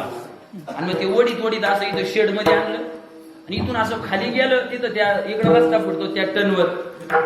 आणि काय झालं, कुड्यावरून आमच्या दामण गावाला पिंजरा गाडी चालली. कशाची, पोलिसांची पिंजरा गाडी चालली. ती तुमच्या स्मशानभूमीपासून अशी इकडे आली आणि स्मशानभूमीपासून अशी इकडे आल्याच्या नंतर त्याच्यामध्ये DYSP, PSI, PI सगळी मंडळी बसली होती. ती गाडीच्या खाली उतरली आणि उतरल्या म्हणली, काय हा काय प्रकार आहे. लोक म्हणले, साहेब तुम्हाला माहित नाही, हा लय दुष्ट प्रवृत्तीचा माणूस आहे. आणि मेल्यावर याने आम्हाला गावच्या चौकात येऊन सांगितलं होतं की मला मेल्यावर दोर बांधून ओढीत न्या. आता तो DYSP म्हणला, याचा काय पुरावा आहे का. आता यांच्याकडे काय ढेकळं पुरावा होता काय, कोणी शूटिंग काढली नाही, कोणी लिहून घेतलं नाही. आणि DYSP असं तोंडी मानत नाही. तुम्हाला काय पुरावा आहे, पुरावा म्हणले हे दोरीवाला गांगरलं ना, हे म्हणजे आपल्याकडे नाही पुरावा नाही. मग असं मड ओढीत नेणं कायद्याने काय गुन्हा आहे. अख्खं गाव त्याने पिंजऱ्यात भरलं आणि या रावड्याला नेलं. मी जिवंत होती तवाय त्रास दिला आणि मेल्यावर अख्खं गाव या रावड्याला नेलं. मला सांगायचं त्यातला राम भाऊ नव्हता, याच्यासाठी सांगितलं मी. तो म्हणला, अख्खं गाव जर सगळं असेल तर मी गाडीच्या खाली उतरतो. अख्ख्या लोकांच्या डोळ्यात पाणी आलं. अरे म्हणजे काकडा असला तर हाच माणूस पुढं, सप्ताह असला तर हा माणूस पुढं, कोणाचा कार्यक्रम असला तर हा माणूस पुढं. आणि आज चांगल्या माणसाला असं आलंय. पण तो म्हणला, काय काळजी करू नका, माझी पण एक शेवटची इच्छा आहे. म्हणली, काय, मेल्यावर फक्त मला आहे ना गोठवडीत ज्ञान, माझ्या बायका पोरांमध्ये फक्त मला स्मशानभूमीत जाणार. लोक म्हणजे, राम भाऊ काळजी करू नको, तुला आम्ही घरी नेईन, तुला आम्ही चंदनाच्या लाकडात जाणीन, तुझ्या बायका पोरांना आम्ही सांभाळीन, त्याच्यावर लक्ष ठेवीन, गावची वर्गणीवर तुझ्या बायका पोरा. बरेच लोक बोलली, एवढं सांगा आपल्याला टाइम नाही. तो ऐका, मला सांगायचा अधिकारी ठरलेला असतो मृत्यूचा. रामभाऊ तिथं दरवाजाजवळ गेला, सगळ्यांच्या डोळ्यात पाणी आलं. सगळ्यांनी त्याला हात जोडले. रामभाऊ, आमच्या सगळ्यांसाठी तू आपला जीव धोक्यात घालतोय, बाबा तुझं कल्याण हवं, तुला ईश्वराने सद्गती द्यावी. वीज कडकडू लागली. ड्रायव्हर म्हणला, लवकर उतरा. कंडक्टरने दरवाजा उघडला. रामभाऊ गाडीच्या खाली उतरला. कंडक्टरने दरवाजा लावला आणि कंडक्टरने बेल वाजवली. ऐका, पावसामध्ये रामभाऊ उभा आहे, धो पाऊस पडतोय, विजांचा कडकडाट आहे. त्यांनी आपला हात जोडलं, भगवान परमात्म्यात चिंतन केलं. आता अंतगाळी कोणी नाही बा, सांगा ती ह्या वृत्तीवर तू माणूस होतास. आपलं जय कृष्ण श्रीकृष्ण म्हणून म्हणला, आता देवा मारायचंच आहे, मी पायाळी, माझ्यावर तर वीज पाडणार आहे, मला माहिती आहे. मग काय, ऐका, रामभाऊ गाडीच्या खाली उतरला. ती 49 माणसांची जी बस आहे सर, ती 100 फुटावर गेली. ऐका, रामभाऊ राहिला आपा बाजूला, गाडीवर चीज पडली. एकटाच रामभाऊ लागला ना, 49 मिली. रामभाऊ गोठवडीला घेऊन आला.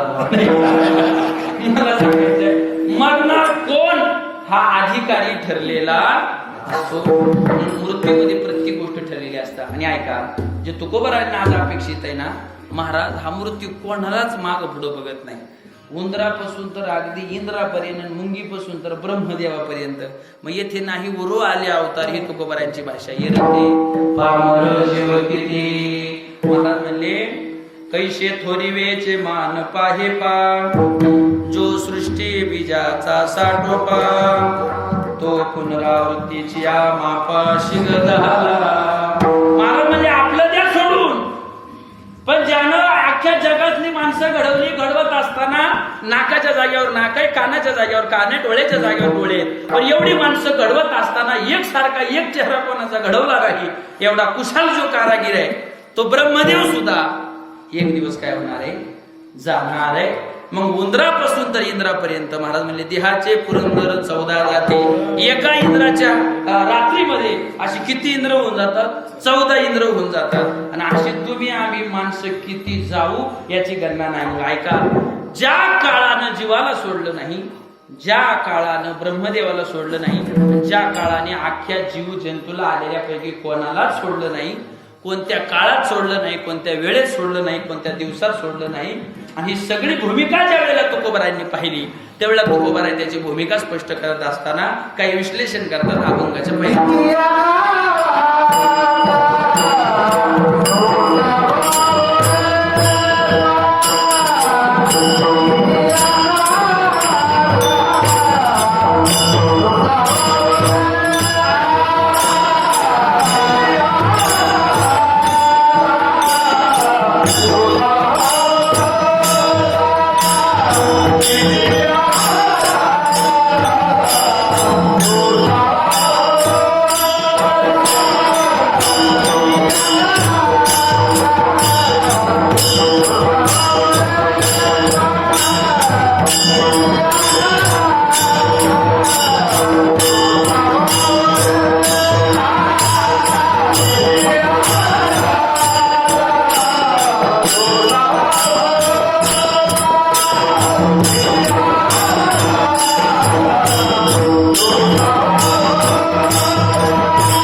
तुम्हाला वाटतं तसं करावं, आपलं काय म्हणणं तुम्ही जिथं थांबा तिथं आम्ही ऐकणार, आमचं काय म्हणणं काही म्हणणं नाही का, आमची तक्रार नाही.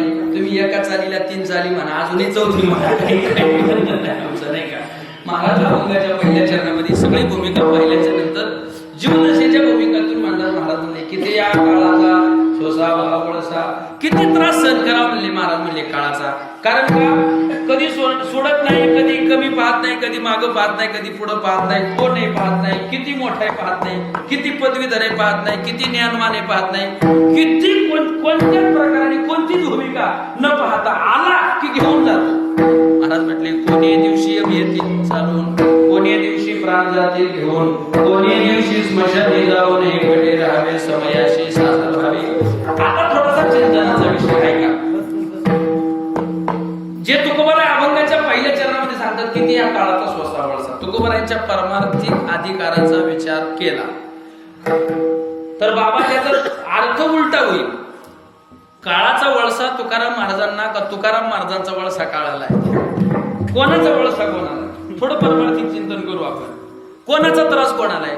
तुकाराम महाराजांचा काळाला आहे का काळाचा तुकाराम महाराजांना आहे? मग अभंगात तुकोबारायांनी असं बोलणं उचित आहे का? महाराज म्हणजे किती स्वसावा. तुकोबारांना विचारा काय त्रास आहे तुम्हाला काळाचा? काय त्रास? अहो काळालाच त्रास आहे.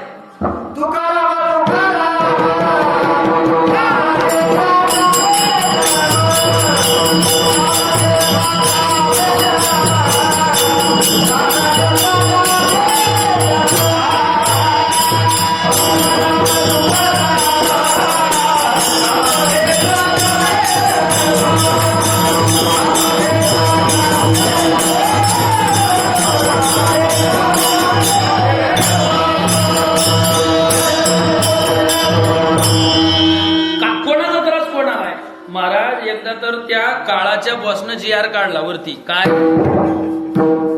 तुकोबाराला त्रास नाही, पण तुकोबारा म्हणजे जर तुम्हाला कधी काळ भेटला तर त्याला आपलं नाव सांगा. लोक कधी कधी आम्हाला म्हणतात असं, महाराज आपलं नाव सांगा. तू नाव सांगितल्यामुळेच आमचं काम केलेलं आहे त्यांनी. या अशा आमच्या क्वालिट्यात काय सांगतात. एकदा मी ते आपल्या कचेरीमध्ये गेलो खेडला, कपड्यावरती असल्यामुळे तिथे ती आपली सगळी माणसं ओळखीची आहेत. माणसं ओळखीची असल्या व्यक्तित्व बाळा गडबड करायची नाही, त्यांच्या ध्यानात असतं महाराज आले, ते आपल्याला फार काळ बसवत नाही, ते आपल्या कपड्याच्या वजनावर काम होतं. तिथे एक पठ्ठे आला, त्याचं नाव मला विचारू नका. घेतले ना माझा कागद, तुम्ही इथं बसले, चला म्हणले तिथं मी सांगतो. आणि त्या अधिकाऱ्याला बोललो ना उलट पालट, कळत नाही तुला आमकं होत नाही. 6 तास उभं केलं त्या अधिकाऱ्याने मला. किती? 6 तास. आणि 6 तासांनी माझी फाईल घेतली. मला मला 6 मिनिटात रिकामी केली असली तर त्या मूर्खाच्या नादी लागल्यामुळे तुम्हाला एवढा टाइम थांबावा. अशी आमची वजन काय सांगतात तेव्हापासून ठरवलं आपलं आपणच बघायचं, कोणाच्या नादी लागायचं नाही. जाऊ द्या, 6 तास उभं राहावं लागलं. जाताना मला म्हणला काम झाल्यावर मला फोन करा, म्हणलं तुझ्या नादीच लागायला. तू काय म्हणले, माझं नाव सांगा. कोणाला? त्या काळाला भेटला. तर काय होतं? तुकाराम तुकाराम राम घेता काव्य. महाराज म्हणले आम्ही हरीचे दास विद्यावंत झालो रे, कळी काळाच्या माथा पाय देऊने वैकुंठ होनाशी गेलो रे. काळ गुलाम करी सलाम तुकया घरी राबतसे. तुकोबारांचा अधिकार आहे. हे ऐकल्याच्या नंतर वर त्याच्या बसनं जी आर काढला. म्हणले बाबा ते तुकाराम महाराज आहेत ना, त्यांच्या नादी लागूच नका, पण ऐका जे त्या तुकाराम महाराजांच्या नादी लागले त्यांच्याही नादी लागू नका. मग ठरवा आपण कोणाच्या नादी लागायचं ते, नाही का? आम्ही ज्यांच्या नादी लागतो की काळ आम्हाला लवकर नाही का? ज्ञानोबराज तुकोबरायांच्या नादी लागल्यावर काळ नेणार नाही त्यांना ठेवा. म्हणून मग महाराज म्हणजे एक काम करा, तुकाराम महाराजांच्या नादी लागूच नका. खाली गेल्यावरती दुसरी गोष्ट, त्यांच्या नादी लागले त्यांच्याही नादी लागू नका. आणि विशेष म्हणजे तुकोबारायांसारखे महात्मे ज्या गावात असतील त्या गावातही जाऊ नका.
सुदर्शन यावा घरटी फिरे भवती. काय केलं यांनी?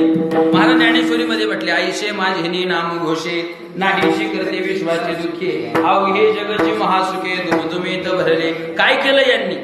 यमदमा उकळा दिली, तीर्थे ठायावरून उठविली. आणि आता आपल्याला विशेष आहे, यमलोकीची खुंटली रहाट्या गवी. यांनी यांच्या पारमार्थिक जोळावरती काय केलं? यमलोकीची खुंटली रहाट्या गवी. यमू म्हणे कवना ते यमावे, दमू म्हणे कवना ते दमावे, जेथे म्हणते काय खावे दोष मुख दाक्षिणाई. काय केलं यांनी? अहो यम लोकांना प्रश्न पाडला, आता कोणाला न्यावं? कीर्तनाचे नि नटनाचे नाशिले व्यवसाय प्रायश्चित्ताचे, नामच नाही पापाची आईशी केली. पापाचं नावच ठेवलं नाही यांनी. मग त्रास कोणाचा कोणाला आहे? तुकोबाराय म्हटले ना, स्वामीची या सत्य ठेंगणे सकळ आला कळी काळ हाताखाली. कळी काळ आमच्या हाताखाली आलाय. संसार आम्हा सरला सकळ लपोनिया काळ ठेला.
वाजू द्या आता 5 हा 10:30 वाजले वाजवा बाबा त्यांना आराम पाहिजे थोडासा. विठ्ठल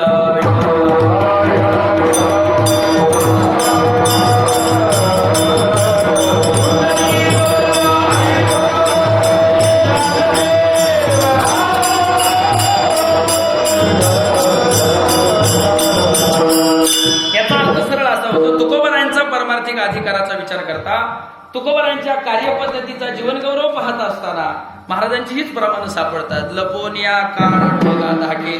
महाराज म्हणले माझ्या धाकानी काळ लपून बसला.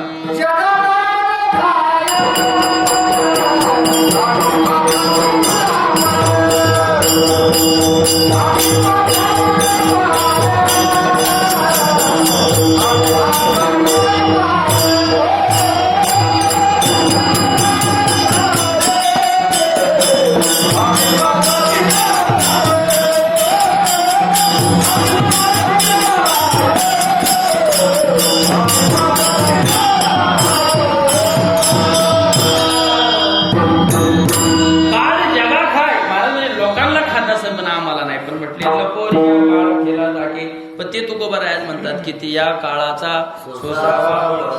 ही भूमिका जी मांडली तुकोबरायांनी ती त्यांची नाही, ती आपली भूमिका आहे. ती आपली भूमिका आहे. त्रास आपल्याला आहे, त्रास आपल्याला आहे, प्रत्येक जीवाला आहे. महाराज म्हणजे जीवाला इतका घोर आहे की जीवन जगत असताना त्याला क्षणाचा सुद्धा काही नाही भरवसा नाही. ग्रास गिळे सत्ता नाही हाती क्षणभंगुर हे काय न कळता. ग्रास गिळे सत्ता नाही हाती. महाराज म्हणजे क्षणभंगुर नाही भरवसा फारे सावध थोडा माहिती. क्षणाचा सुद्धा भरवसा नाही.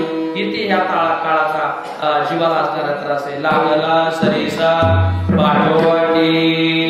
काळ महाराज म्हणजे वेळोवेळेला नको नको मना गुंतू माया जाळी. काळ आला जवळी. त्याचा अर्थ काय कसा आहे. काळ आमच्या मागे लागला नाही, आम्ही काळाच्या जवळ चाललोय. उदाहरणार्थ गोठवडी मधली 50 माणसं पंढरपूरला गेली सर. तिथं 2 वाजता दुपारी बसले, तिथं 6 वाजता गेले. गोठवडीतून गाडी निघाली, पुणे सासवड मार्गे वेल्हे सगळं असं करत करत पंढरपुरात गेली. पंढरपुरात गेल्यावर गाडीचा एक माणूस म्हणला आलं आलं पंढरपूर आलं पंढरपूर आलं. आता पंढरपूर आलं का तुम्ही पंढरपुरात गेले. पंढरपूर तिथंच आहे, सोलापूर जिल्ह्यातच आहे, पंढरपूर तालुक्यातच आहे. ते येतही नाही आणि ते जातही नाही. आम्ही पंढरपुरात गेलो, पंढरपूर आलं नाही. तसं मृत्यू आम्हाला शोधत येत नाही, आम्ही मृत्यूच्या जवळ जातो. आता 2021 हा जर आमचा मृत्यू दिनांक आहे आणि आमचा जन्म 1950, मग 1950 कडे 2021 गेला का 1950 2021 कडे गेला. कोण कोणाकडे गेलं. हा 50 वाला चालत चालत 21 कडे गेलाय ना, बरोबर आहे ना. आम्ही त्याच्या जवळ जवळ चाललोय. घडी घडी काळ वाट त्याची पाय. किती दिवस जगला याला महत्व नाही, अजूनही किती आहे अवकाश. किती अवकाश आहे, क्षणोक्षणाला मोजतोय. महाराज म्हणजे तो वाटच बघू नये पाहतो घेऊन ऐसा काळ लोकांनी तसे. महाराज म्हणजे नेणारे बाबांनो तो अजिबात थांबणार नाही. तो ज्या दिवशी येणार आहे त्या दिवशी अजिबात मागचा विचार न करता तो घेऊन जाणार. लागला सरीसा पाठोपाठी. महाराजांना म्हणून विचारलं, महाराज आम्हाला कळालं, पण मग आता आम्ही करू काय. महाराजांनी त्याचं उत्तर अभंगाच्या दुसऱ्याच्या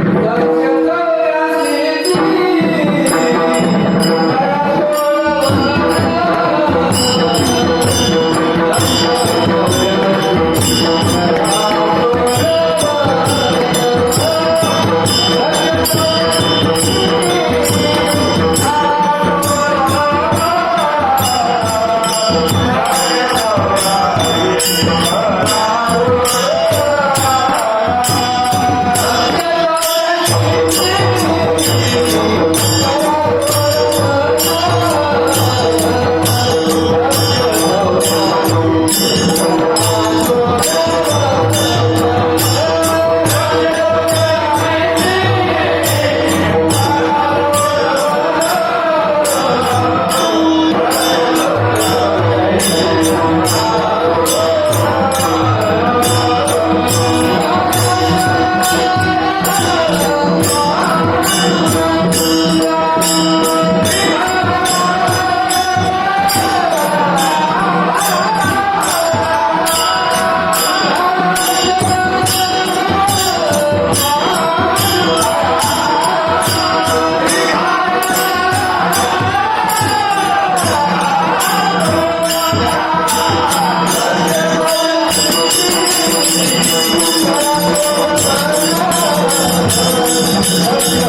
वर्गामध्ये गेलेत म्हणजे बोर्डाची परीक्षा एक दिवस येणारच आहे. मग काय करायचं मुलांनी? बोर्डाच्या परीक्षेने मग फाश्या घ्यायच्या का, आत्महत्या करायच्या का? एकच उपाय काय? व्यवस्थित अभ्यास करायचा. तसं काळाचा वळसा तुम्हाला आहे, मृत्यू एक दिवस आलिंगन देणार आहे. मग भ्यायचं का? भ्यायचं नाही. मला म्हणले एक काम करा, त्याच्यावर मी उपाय. निघाया शरण पांडुरंगा. मनुष्य देह आम्ही इथं मरण्यासाठी नाही आलो, आम्ही मरण मारण्यासाठी आलो. इथं आल्याच्या नंतर माणसाला मरण मारता येतं. येण्याची शरीरे शरीरा येणे सरे किंबहुना येरधारे चिरापडे. महाराज या देहाने ठरवलं तर माणसाला देव होता येतं. मनुष्य देहाचे ज्ञानी सच्चिदानंद पदवी घेणे एवढा अधिकार नारायणे. कृपा अवलोकने दिदला मनुष्य देहाईसा निध. साधाल तो साधा सिद्ध करोनी प्रबोध सत्य उतरले. काही क्रमाने माझ्या लक्षात येणे. विठ्ठल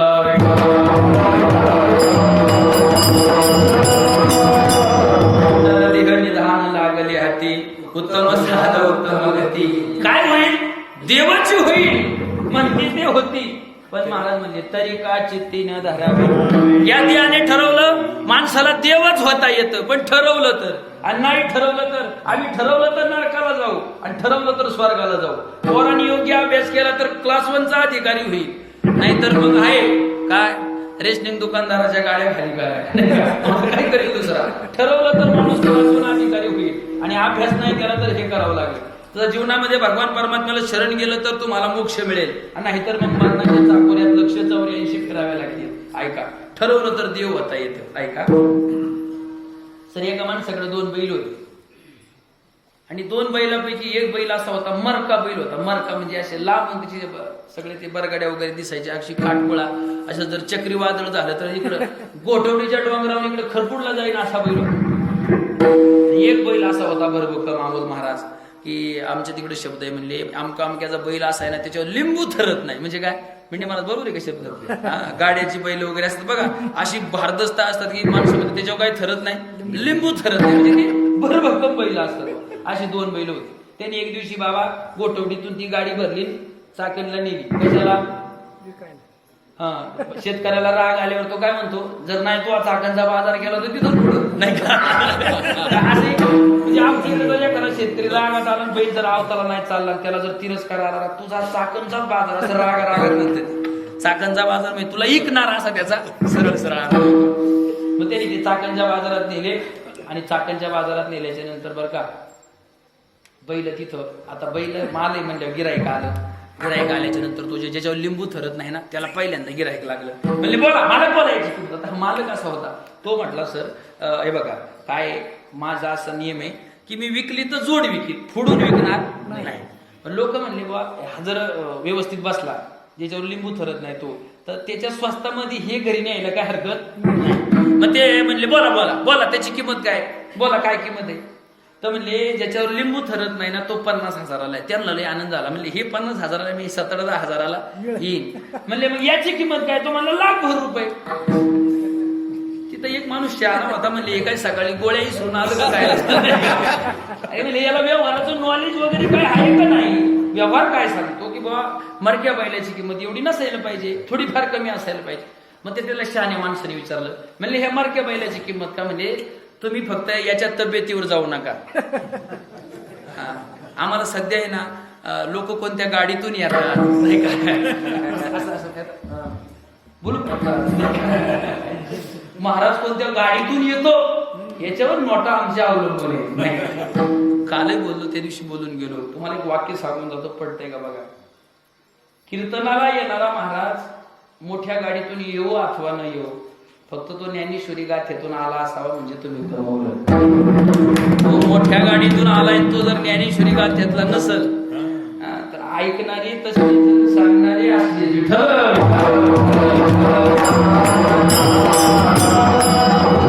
तुम्ही म्हणाल तुमच्याकडे नाही म्हणून तुम्हाला टेन्शन आहे का? नाही, आम्हाला नाही टेन्शन. आम्ही हा तत्व मानणारी माणसं आहे. आम्ही आमच्या जीवनातल्या प्रत्येक घटनेला ज्ञानोबाराय पांडुरंगाची इच्छा मानणारी माणसं आहे.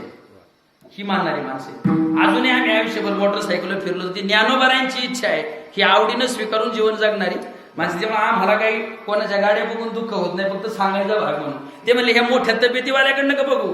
ऐका, मला सांगायचं देवाची होईल म्हणती ती होती तरी का त्यासाठी सांगितला. ते म्हणले हे मर्क दिसतंय असं, पण यांनी जर ठरवलं तर एका तासात 4 एकर जमीन नांगरते. काय म्हणले हे जे मर्क म्हणले, यांनी ठरवलं एका तासात 4 एकर जमीन नांगरते. मग तो माणूस म्हणला तुम्ही त्याला चाकणला का आणला? तो म्हणला जवळ माझ्याकडे होतं तर त्यांनी ठरवलंच नाही म्हणून आणलं.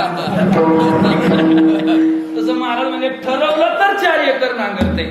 तसं आम्ही ठरवलं तर देवच होऊ, पण आम्ही आमचा चाकणचा बाजार होस्तवर ठरवित नाही. आमचा चाकणचा बाजार कुठे? स्मशानभूमी आमचा कुठला बाजार आहे? चाकणचा बाजार आहे. तिथं आम्हाला इकलं बरं, इकायला एक गडी येत नाही आपल्याला, सगळे येतात. आपल्या घरी यात्रेला पोळ्या खायला आलेली आपल्या प्रेमातली माणसं, आपण ज्या लग्नाला गेलो सगळे आपल्याला तिथे विकून येतात. पण ऐका, हे जे मिळाले ना महाराज यांनी ठरवलं ना तर फार माणसाला सुंदर होता येतं आयुष्याचा. तुम्ही सांगा, कधी कधी बाप मेला आई मेली ना तर माणसाला वर्षांनी वर्ष श्राद्ध घालायचं, सर्दी आणणार. पण आज 725 वर्ष झाले, काय ज्ञानोबा राहायचं तुमचा आमचा संबंध आहे? काय संबंध आहे? काय यात्रेला गर्दी? 725 वर्षानंतर तो महात्मा आपल्या ध्यानात राहावा. काय केलं आपल्यासाठी? कधी समाधीच्या पाया पडले होते, बोलले का? काहून महाराज म्हणले घोटवडीहून आले तुम्ही, काय तुमची तब्येत वगैरे? मी म्हणतो नाही, आपल्याला बोलले, आपल्या बापाला बोलले का? नाही, आपल्या बापाला आपल्या आज्याला बोलले. आपण म्हणलो असतो माझ्या आज्याला बोललेत म्हणून महाराज मी त्यांचा नातू म्हणून वारी चालू होते. कोणाला बोलले नाहीत, कोणाला दृष्टांत नाही, कोणाला सिद्ध. अहो लग्नपत्रिका घरी जाऊन दिली तर लोक लग्नाला यायचे विसरतात. ज्ञानोबारायांच्या संजीवन सोहळ्याचं कोणाला आमंत्रण दिलंय संस्थांनी? ज्ञानोबा आले का तुमच्या स्वप्नात? गेले या बरं का, माझ्या आळंदीला या नाही तर खबरदार. म्हटलंय का? नाही. मला म्हणायचंय जीवनाचा दर्जा जगताना असा जगला पाहिजे ना. आम्ही किती दिवस जगलो याला महत्व नाही, आम्ही कसं जगलो याला फार महत्व आहे. मी म्हणतो 1400 वर्ष चांगदेवासारखं जगण्यापेक्षा 5च वर्ष जगायचं मुक्ताबाई सारखं. हा, मुक्ताबाई सारखं जगायला शिका थोडेच दिवस, कारण चांगली माणसं फार दिवस राहत नाहीत. महाराज हे कर्तृत्ववान ज्यांचे चौकात पुतळे झाले ना, यांचं जीवन जरा कधीतरी डोळ्यासमोर आणा. महाराज चौकात पुतळं होणं एवढं सोपं नाही. यांनी फार माग काय केलेले असते, कष्ट सहन करून जगाला सगळ्या परीक्षेला उतरून समाजाच्या समोर ते आदर्श जीवन म्हणून आले असतात. म्हणून 725 वर्षानंतर सुद्धा ज्ञानोबारायांचा काय समाधी सोहळा आहे. आमच्या दशक्रियेच्या मारामारी आहेत. कायच्या? दशक्रियेच्या. ध्यानात ठेवा. महाराज म्हणजे येणार त्याने ठरवलं ना तर कर्तृत्वाची उंची फार गाठता येते महाराज. हा, असं समजू नका आमच्या जवळ काही नाही. जे मोठे झाले त्यांच्या जवळ सुद्धा पहिलं काहीच नव्हतं. काय होतं ते काय उपजातात काय येताना काही चैनी लॉकेटी घालून नाही आलं का ध्यानामध्ये? हे अंबानी वगैरे पेट्रोल पंपावाले हा आधी पेट्रोल विकत होता लोकांना, आज त्याला मिनिटाला 20 लाख रुपये नफा आहे. महाराज सांगत असतात त्याची 5-6 लाखाची बॅगीतलं जर पैसे खाली पडलं तर त्याला उचलायला टाइम नाही. का? तर त्याच्या उचलण्यामध्ये तेवढा वेळ त्याला नाही, कारण तेवढ्या वेळा त्याचा जास्त तोटा होतो. मी त्याच्या बॅगीच्या मागे जाणार आहे बरं का. माझी इच्छा आहे मी माग असताना त्याची बॅग पडावाच का जाते ती पडायची नाही. बघा ती माणसं मोठी झाली मग कोणत्याही पद्धतीने होत्या. ज्ञानोबा सगळे सहन केले, सगळं सहन केलं. लोकांच्या शिव्या सहन केल्या, हेलना सहन केली, मत्सर सहन केला, सगळं सहन केलं. आज समाधी सोहळा तयार झाला. मला सांगायचं देवानी ठरवलं ना महाराज 184 जे करावं सोडवर. कोणत्या 184 महाराज म्हणले 20 लक्ष योनी वृक्षामध्ये घ्याव्या, 9 लक्ष भोगाव्या जलचरी, 11 लक्ष योनी किरड्यामध्ये घ्याव्या, 10 लक्ष भोगाव्या पक्षामध्ये, 30 लक्ष योनी पशुच्या घरी, मानवा भितरी 4 लक्ष हे झाल्या 84 लक्ष योनी. झाडं आपल्याला किती माहिती आहेत? पार आपण इकडे जाल मला आलोय झाडांच्या याच्यात. लईत लई तुम्हाला आहे ना 25 झाडांचे नाव माहिती. काय सांगशाल तुम्ही?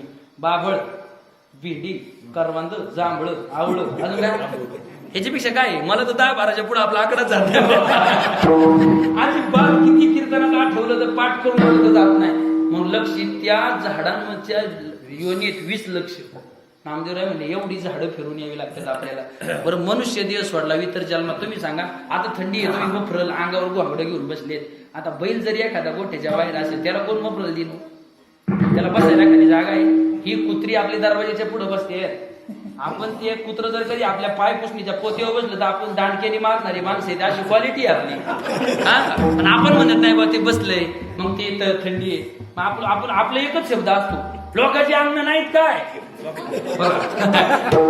तू त्या जन्माला गेल्यावर कळत तुला बाळा, नाही काळजी करू नका. मला सांगायचं काय यांचं जीवन आहे महाराज? काय हे पशु पक्षी आता झाडावर जे रानोरान बसले असतील, आज संध्याकाळी जर पाऊस पडला तर त्यांनी कुठं राहायचं?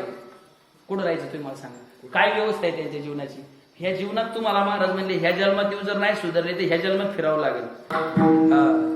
2 कान दिले तर चांगलं ऐकलं पाहिजे, डोळे चांगलं बघा, मुख आहे तोवर चांगलं बोला, हात आहे तोवर दान धर्म करा, पाय आहे तोवर आळंदी पंढरीची वारी करा. देवाच्या ध्यानात आलं ना हे 2 पाय देण्याचे उपयोगाचं नाही. पुढच्या जन्मात अजून 2 पाय बक्षीस देईल तुम्हाला. हे 2 आणि पुढचे 2 किती झाले? 4. मग तुम्ही इथं नाही येणार काकूबाईच्या माग. काय आला? उद्याच्या कार्यक्रमाला? नाही नाही नाही डोंगरावर चरायला झालो.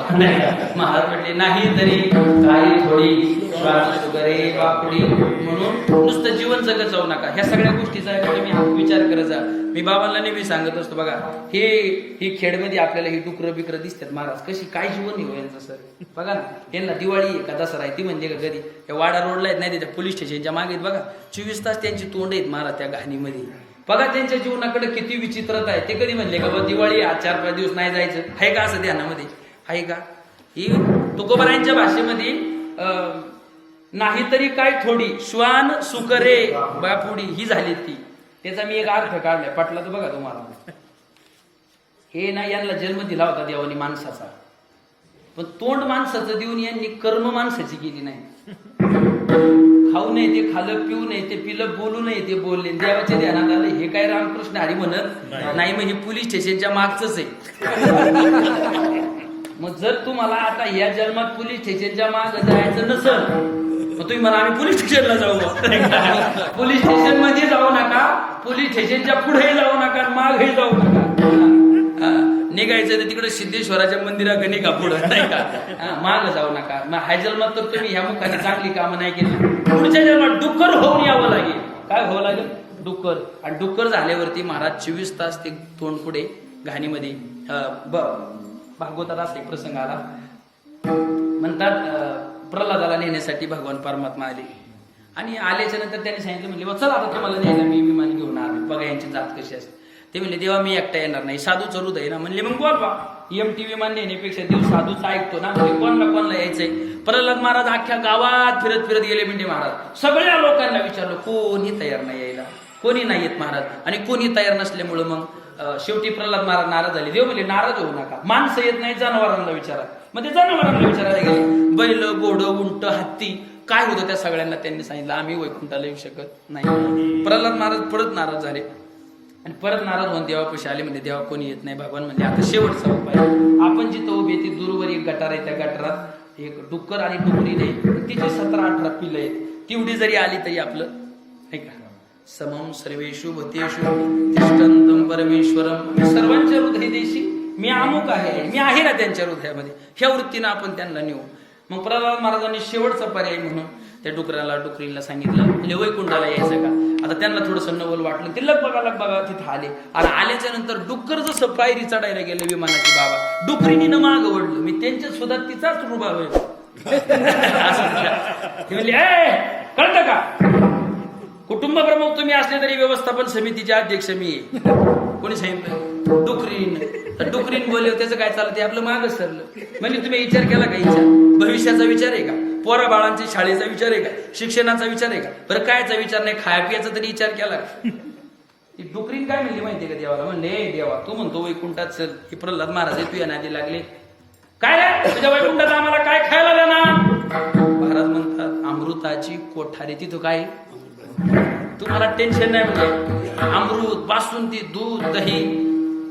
ती त्या डोक्याला म्हणली कॅन्सर. वैकुंठाला जाणं कॅन्सर. चल चल चल चल मागं फिर. पण ते प्रल्हाद महाराज म्हणले झालं काय?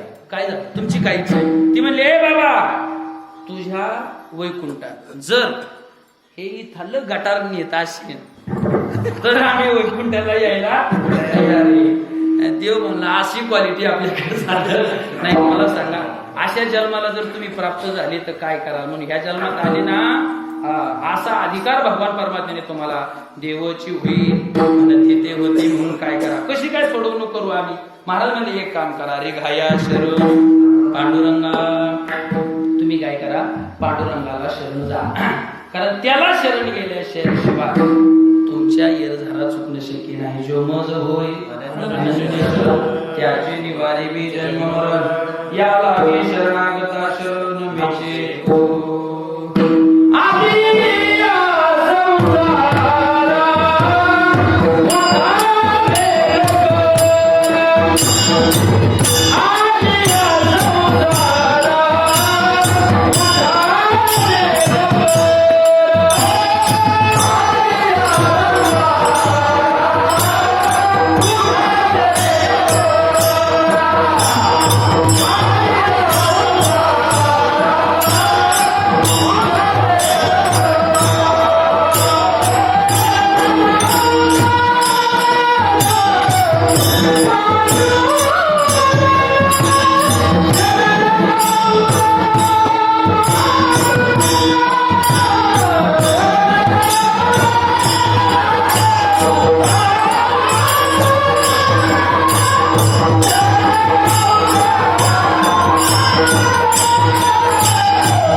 शरण गेल्याच्या नंतर काय होईल? तो हा उतरेल भव दुस्तर नदीचा बहु आहे करुणावंत अनंत हे नामजा.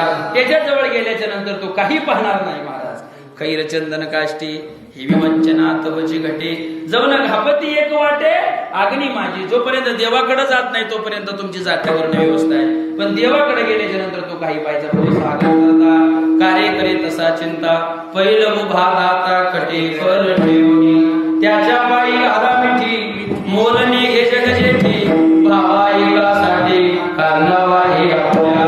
तुकोबारांनी प्रार्थना केली पाहे गुंतलो रे नदा माझी असो तुम्हा चिंता तुका ठेवे माता पायी आता राखावे. ज्याचं स्मरण केल्याच्या नंतर माणूस भवसागराच्या पलीकडे जातो ना त्याचं एकदा आपण भजन करू.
तुका म्हणे पूर्व नाठवे श्री हरी.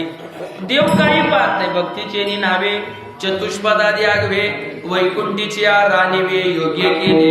वैकुंठाला सुद्धा जाण्यास जाण्यासाठी 4 पायाची असणारा हत्ती असू द्या, गणिक असू द्या, वेश्या असू द्या, कोणी असू द्या, नर अथवा नारी, दुराचारी, स्त्रियो वैश्यास तथा शूद्रास ते पियांती परागती. अर्जुना मी काही पाहत नाही, नाही का? या परी अर्जुना वैश्य शूद्र अंगना परी माते भजता सदना माझी आहे.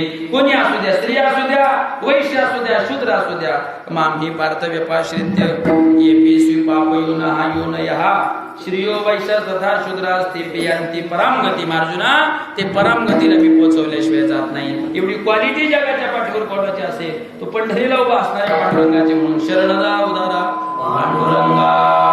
त्याला गेल्याच्या नंतर महाराज म्हणले तुमचं मरण चुकेल, पण हे मरण आमच्या पाठीमागं केव्हापासून या अभंगाचं तिसरं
पण कुठं मरण सांगा ते. कधी कधी बाबा माणसं म्हणतात 5वीच्या दिवशी सटवी येतील, सटवी अक्षर टाकते. मृत्यू तुम्हाला 5 दिवस सुद्धा वेळ देणारी कमा नाही देणार. 5 दिवस सुद्धा मृत्यू वेळ देत नाही. जन्माला आलेला मुलगा तरी दुसऱ्या दिवशी सटवीचा कधी संबंध आला का नाही आला. मग ऐका ज्ञानोबा म्हणतात मंगळाची अंगुरी सवेची मंगळाची पुढे पुहरी मृत्यूदराची परिवरी गर्भगिवशी. ऐका आईच्या पोटामध्ये ज्या वेळेला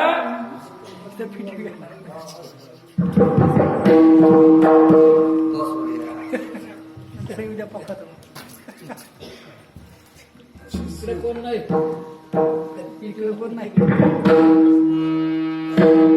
अजून म्हणायचं काय का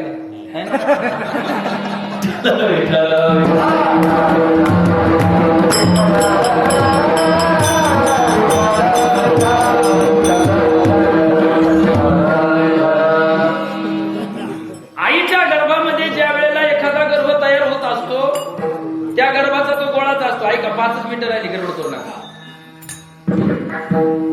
आणि गर्भ तयार होत असताना त्या गर्भाला कान नाही, हात नाही, पाय नाही, तो मुलगा मुलगी हे सुद्धा फिक्स नाही. त्यावेळेला आईच्या गर्भामध्ये म्हणतात मृत्यू जातो आणि त्या गोळ्यावरती ज्याला अजून नाक नाही, कान नाही, हात नाही, पाय नाही, त्या गर्भावरती एक्सपायरी डेटचा शिक्का मारतो. औषध निर्माण झाल्याच्या नंतर त्याच्याजवळ जशी उत्पादन तिथी असते तशी समाप्तीची सुद्धा काय असते एक्सपायरी डेट. तशी आमची एक्सपायरी डेट जर पुढे तयार झाली असेल तर ती आईच्या गर्भामध्ये झाली. म्हणून आईच्या गर्भातून एखाद्या वेळेला येताना मृत्यू जे तिचा गर्भ आहे तो मृत अवस्थेत येतो. म्हणून 5वीच्या दिवशी 6वी अक्षर टाकते ती खरे, पण मृत्यू तुम्हाला तेवढा 5 दिवसाचा वेळ द्यायला रिकामा नाही हे सुद्धा महाराज म्हणजे उपजल्या पिंडा मरण सांगते. आणि ते मरते आणि मेल्याच्या नंतर कर्मानुसार उपजते सवेची ते. या प्रक्रिया अखंडपणे चालू आहे. जैसे घटिका यंत्र जैसे परिभ्रमे का म्हणजे घटिका यंत्र जसं असतं हातातलं ना तसं या घटिका यंत्राप्रमाणे सारखं फिरत असतं. मग महाराज म्हणले याच्यावर उपाय काय. तुकोबारांनी अभंगाच्या शेवटच्या चरणामध्ये दृष्टांत दिला.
पहिल्या काळामध्ये पाण्याच्या मोटरच्या इंजिनाची व्यवस्था नसेल तेवढा रहाट गाडगा असायचं नाही. त्या रहाट गाडग्याची पद्धत अशी ती गोल गोल फिरत असताना त्याला गाडगी बांधलेली असायची आणि ते गोल गोल फिरत असताना एक गाडगं पाण्यात गेलं का दुसरं वर्ष रिकाम व्हायचं. असं असं फिरता फिरता ते सारखं फिरतच राहायचं. फिरता फिरता महाराज म्हणले असं आम्ही फिरत राहतोय, सारखं फिरतोय.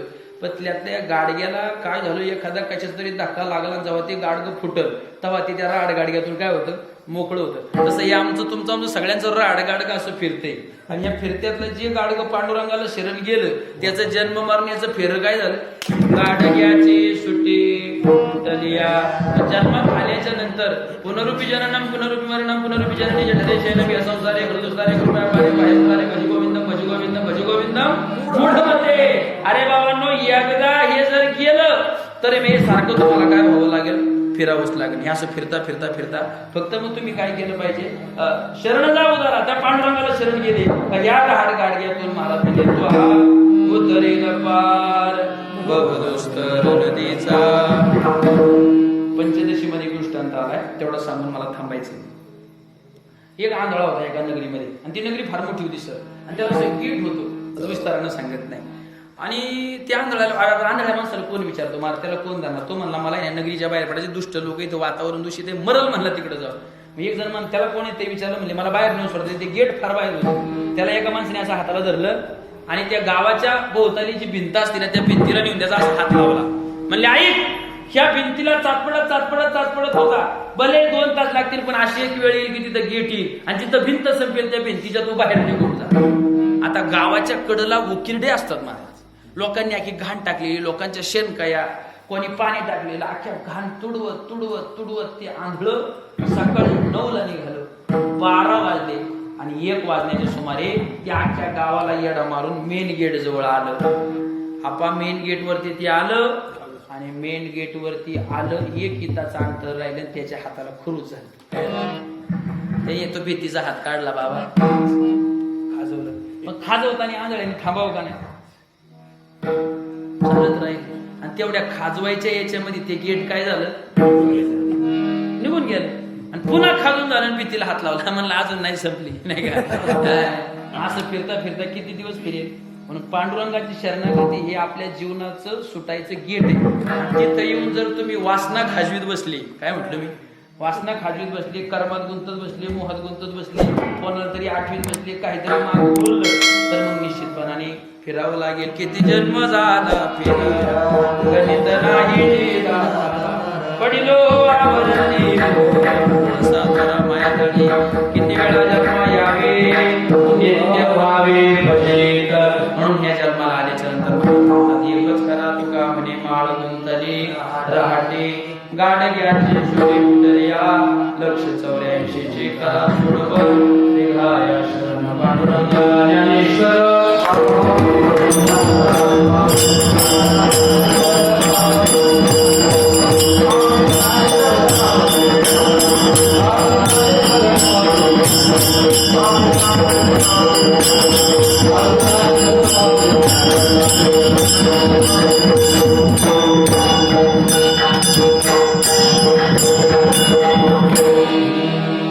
तुका म्हणे माळ गुंतली रहाटी गाडग्याचे सुटी फुटलिया.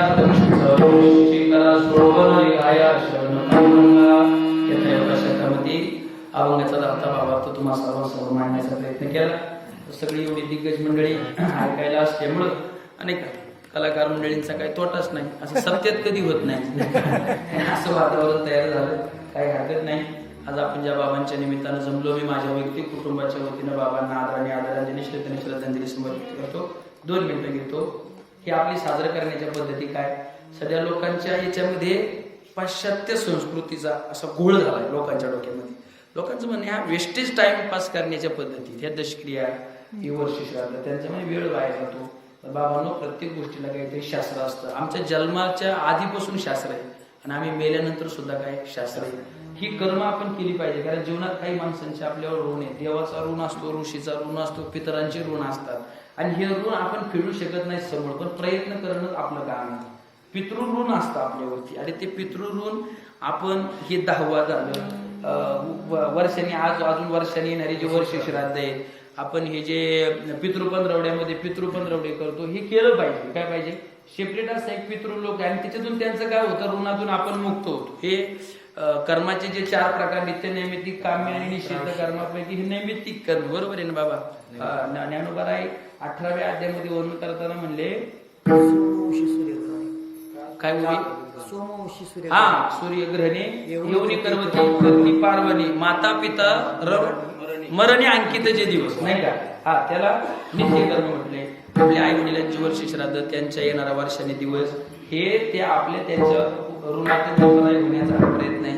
आता कोणी ती उतराई अन्नदान करतो, कोणी ज्ञानदान करतो, कोणी सगळ्यात श्रेष्ठ साधन आहे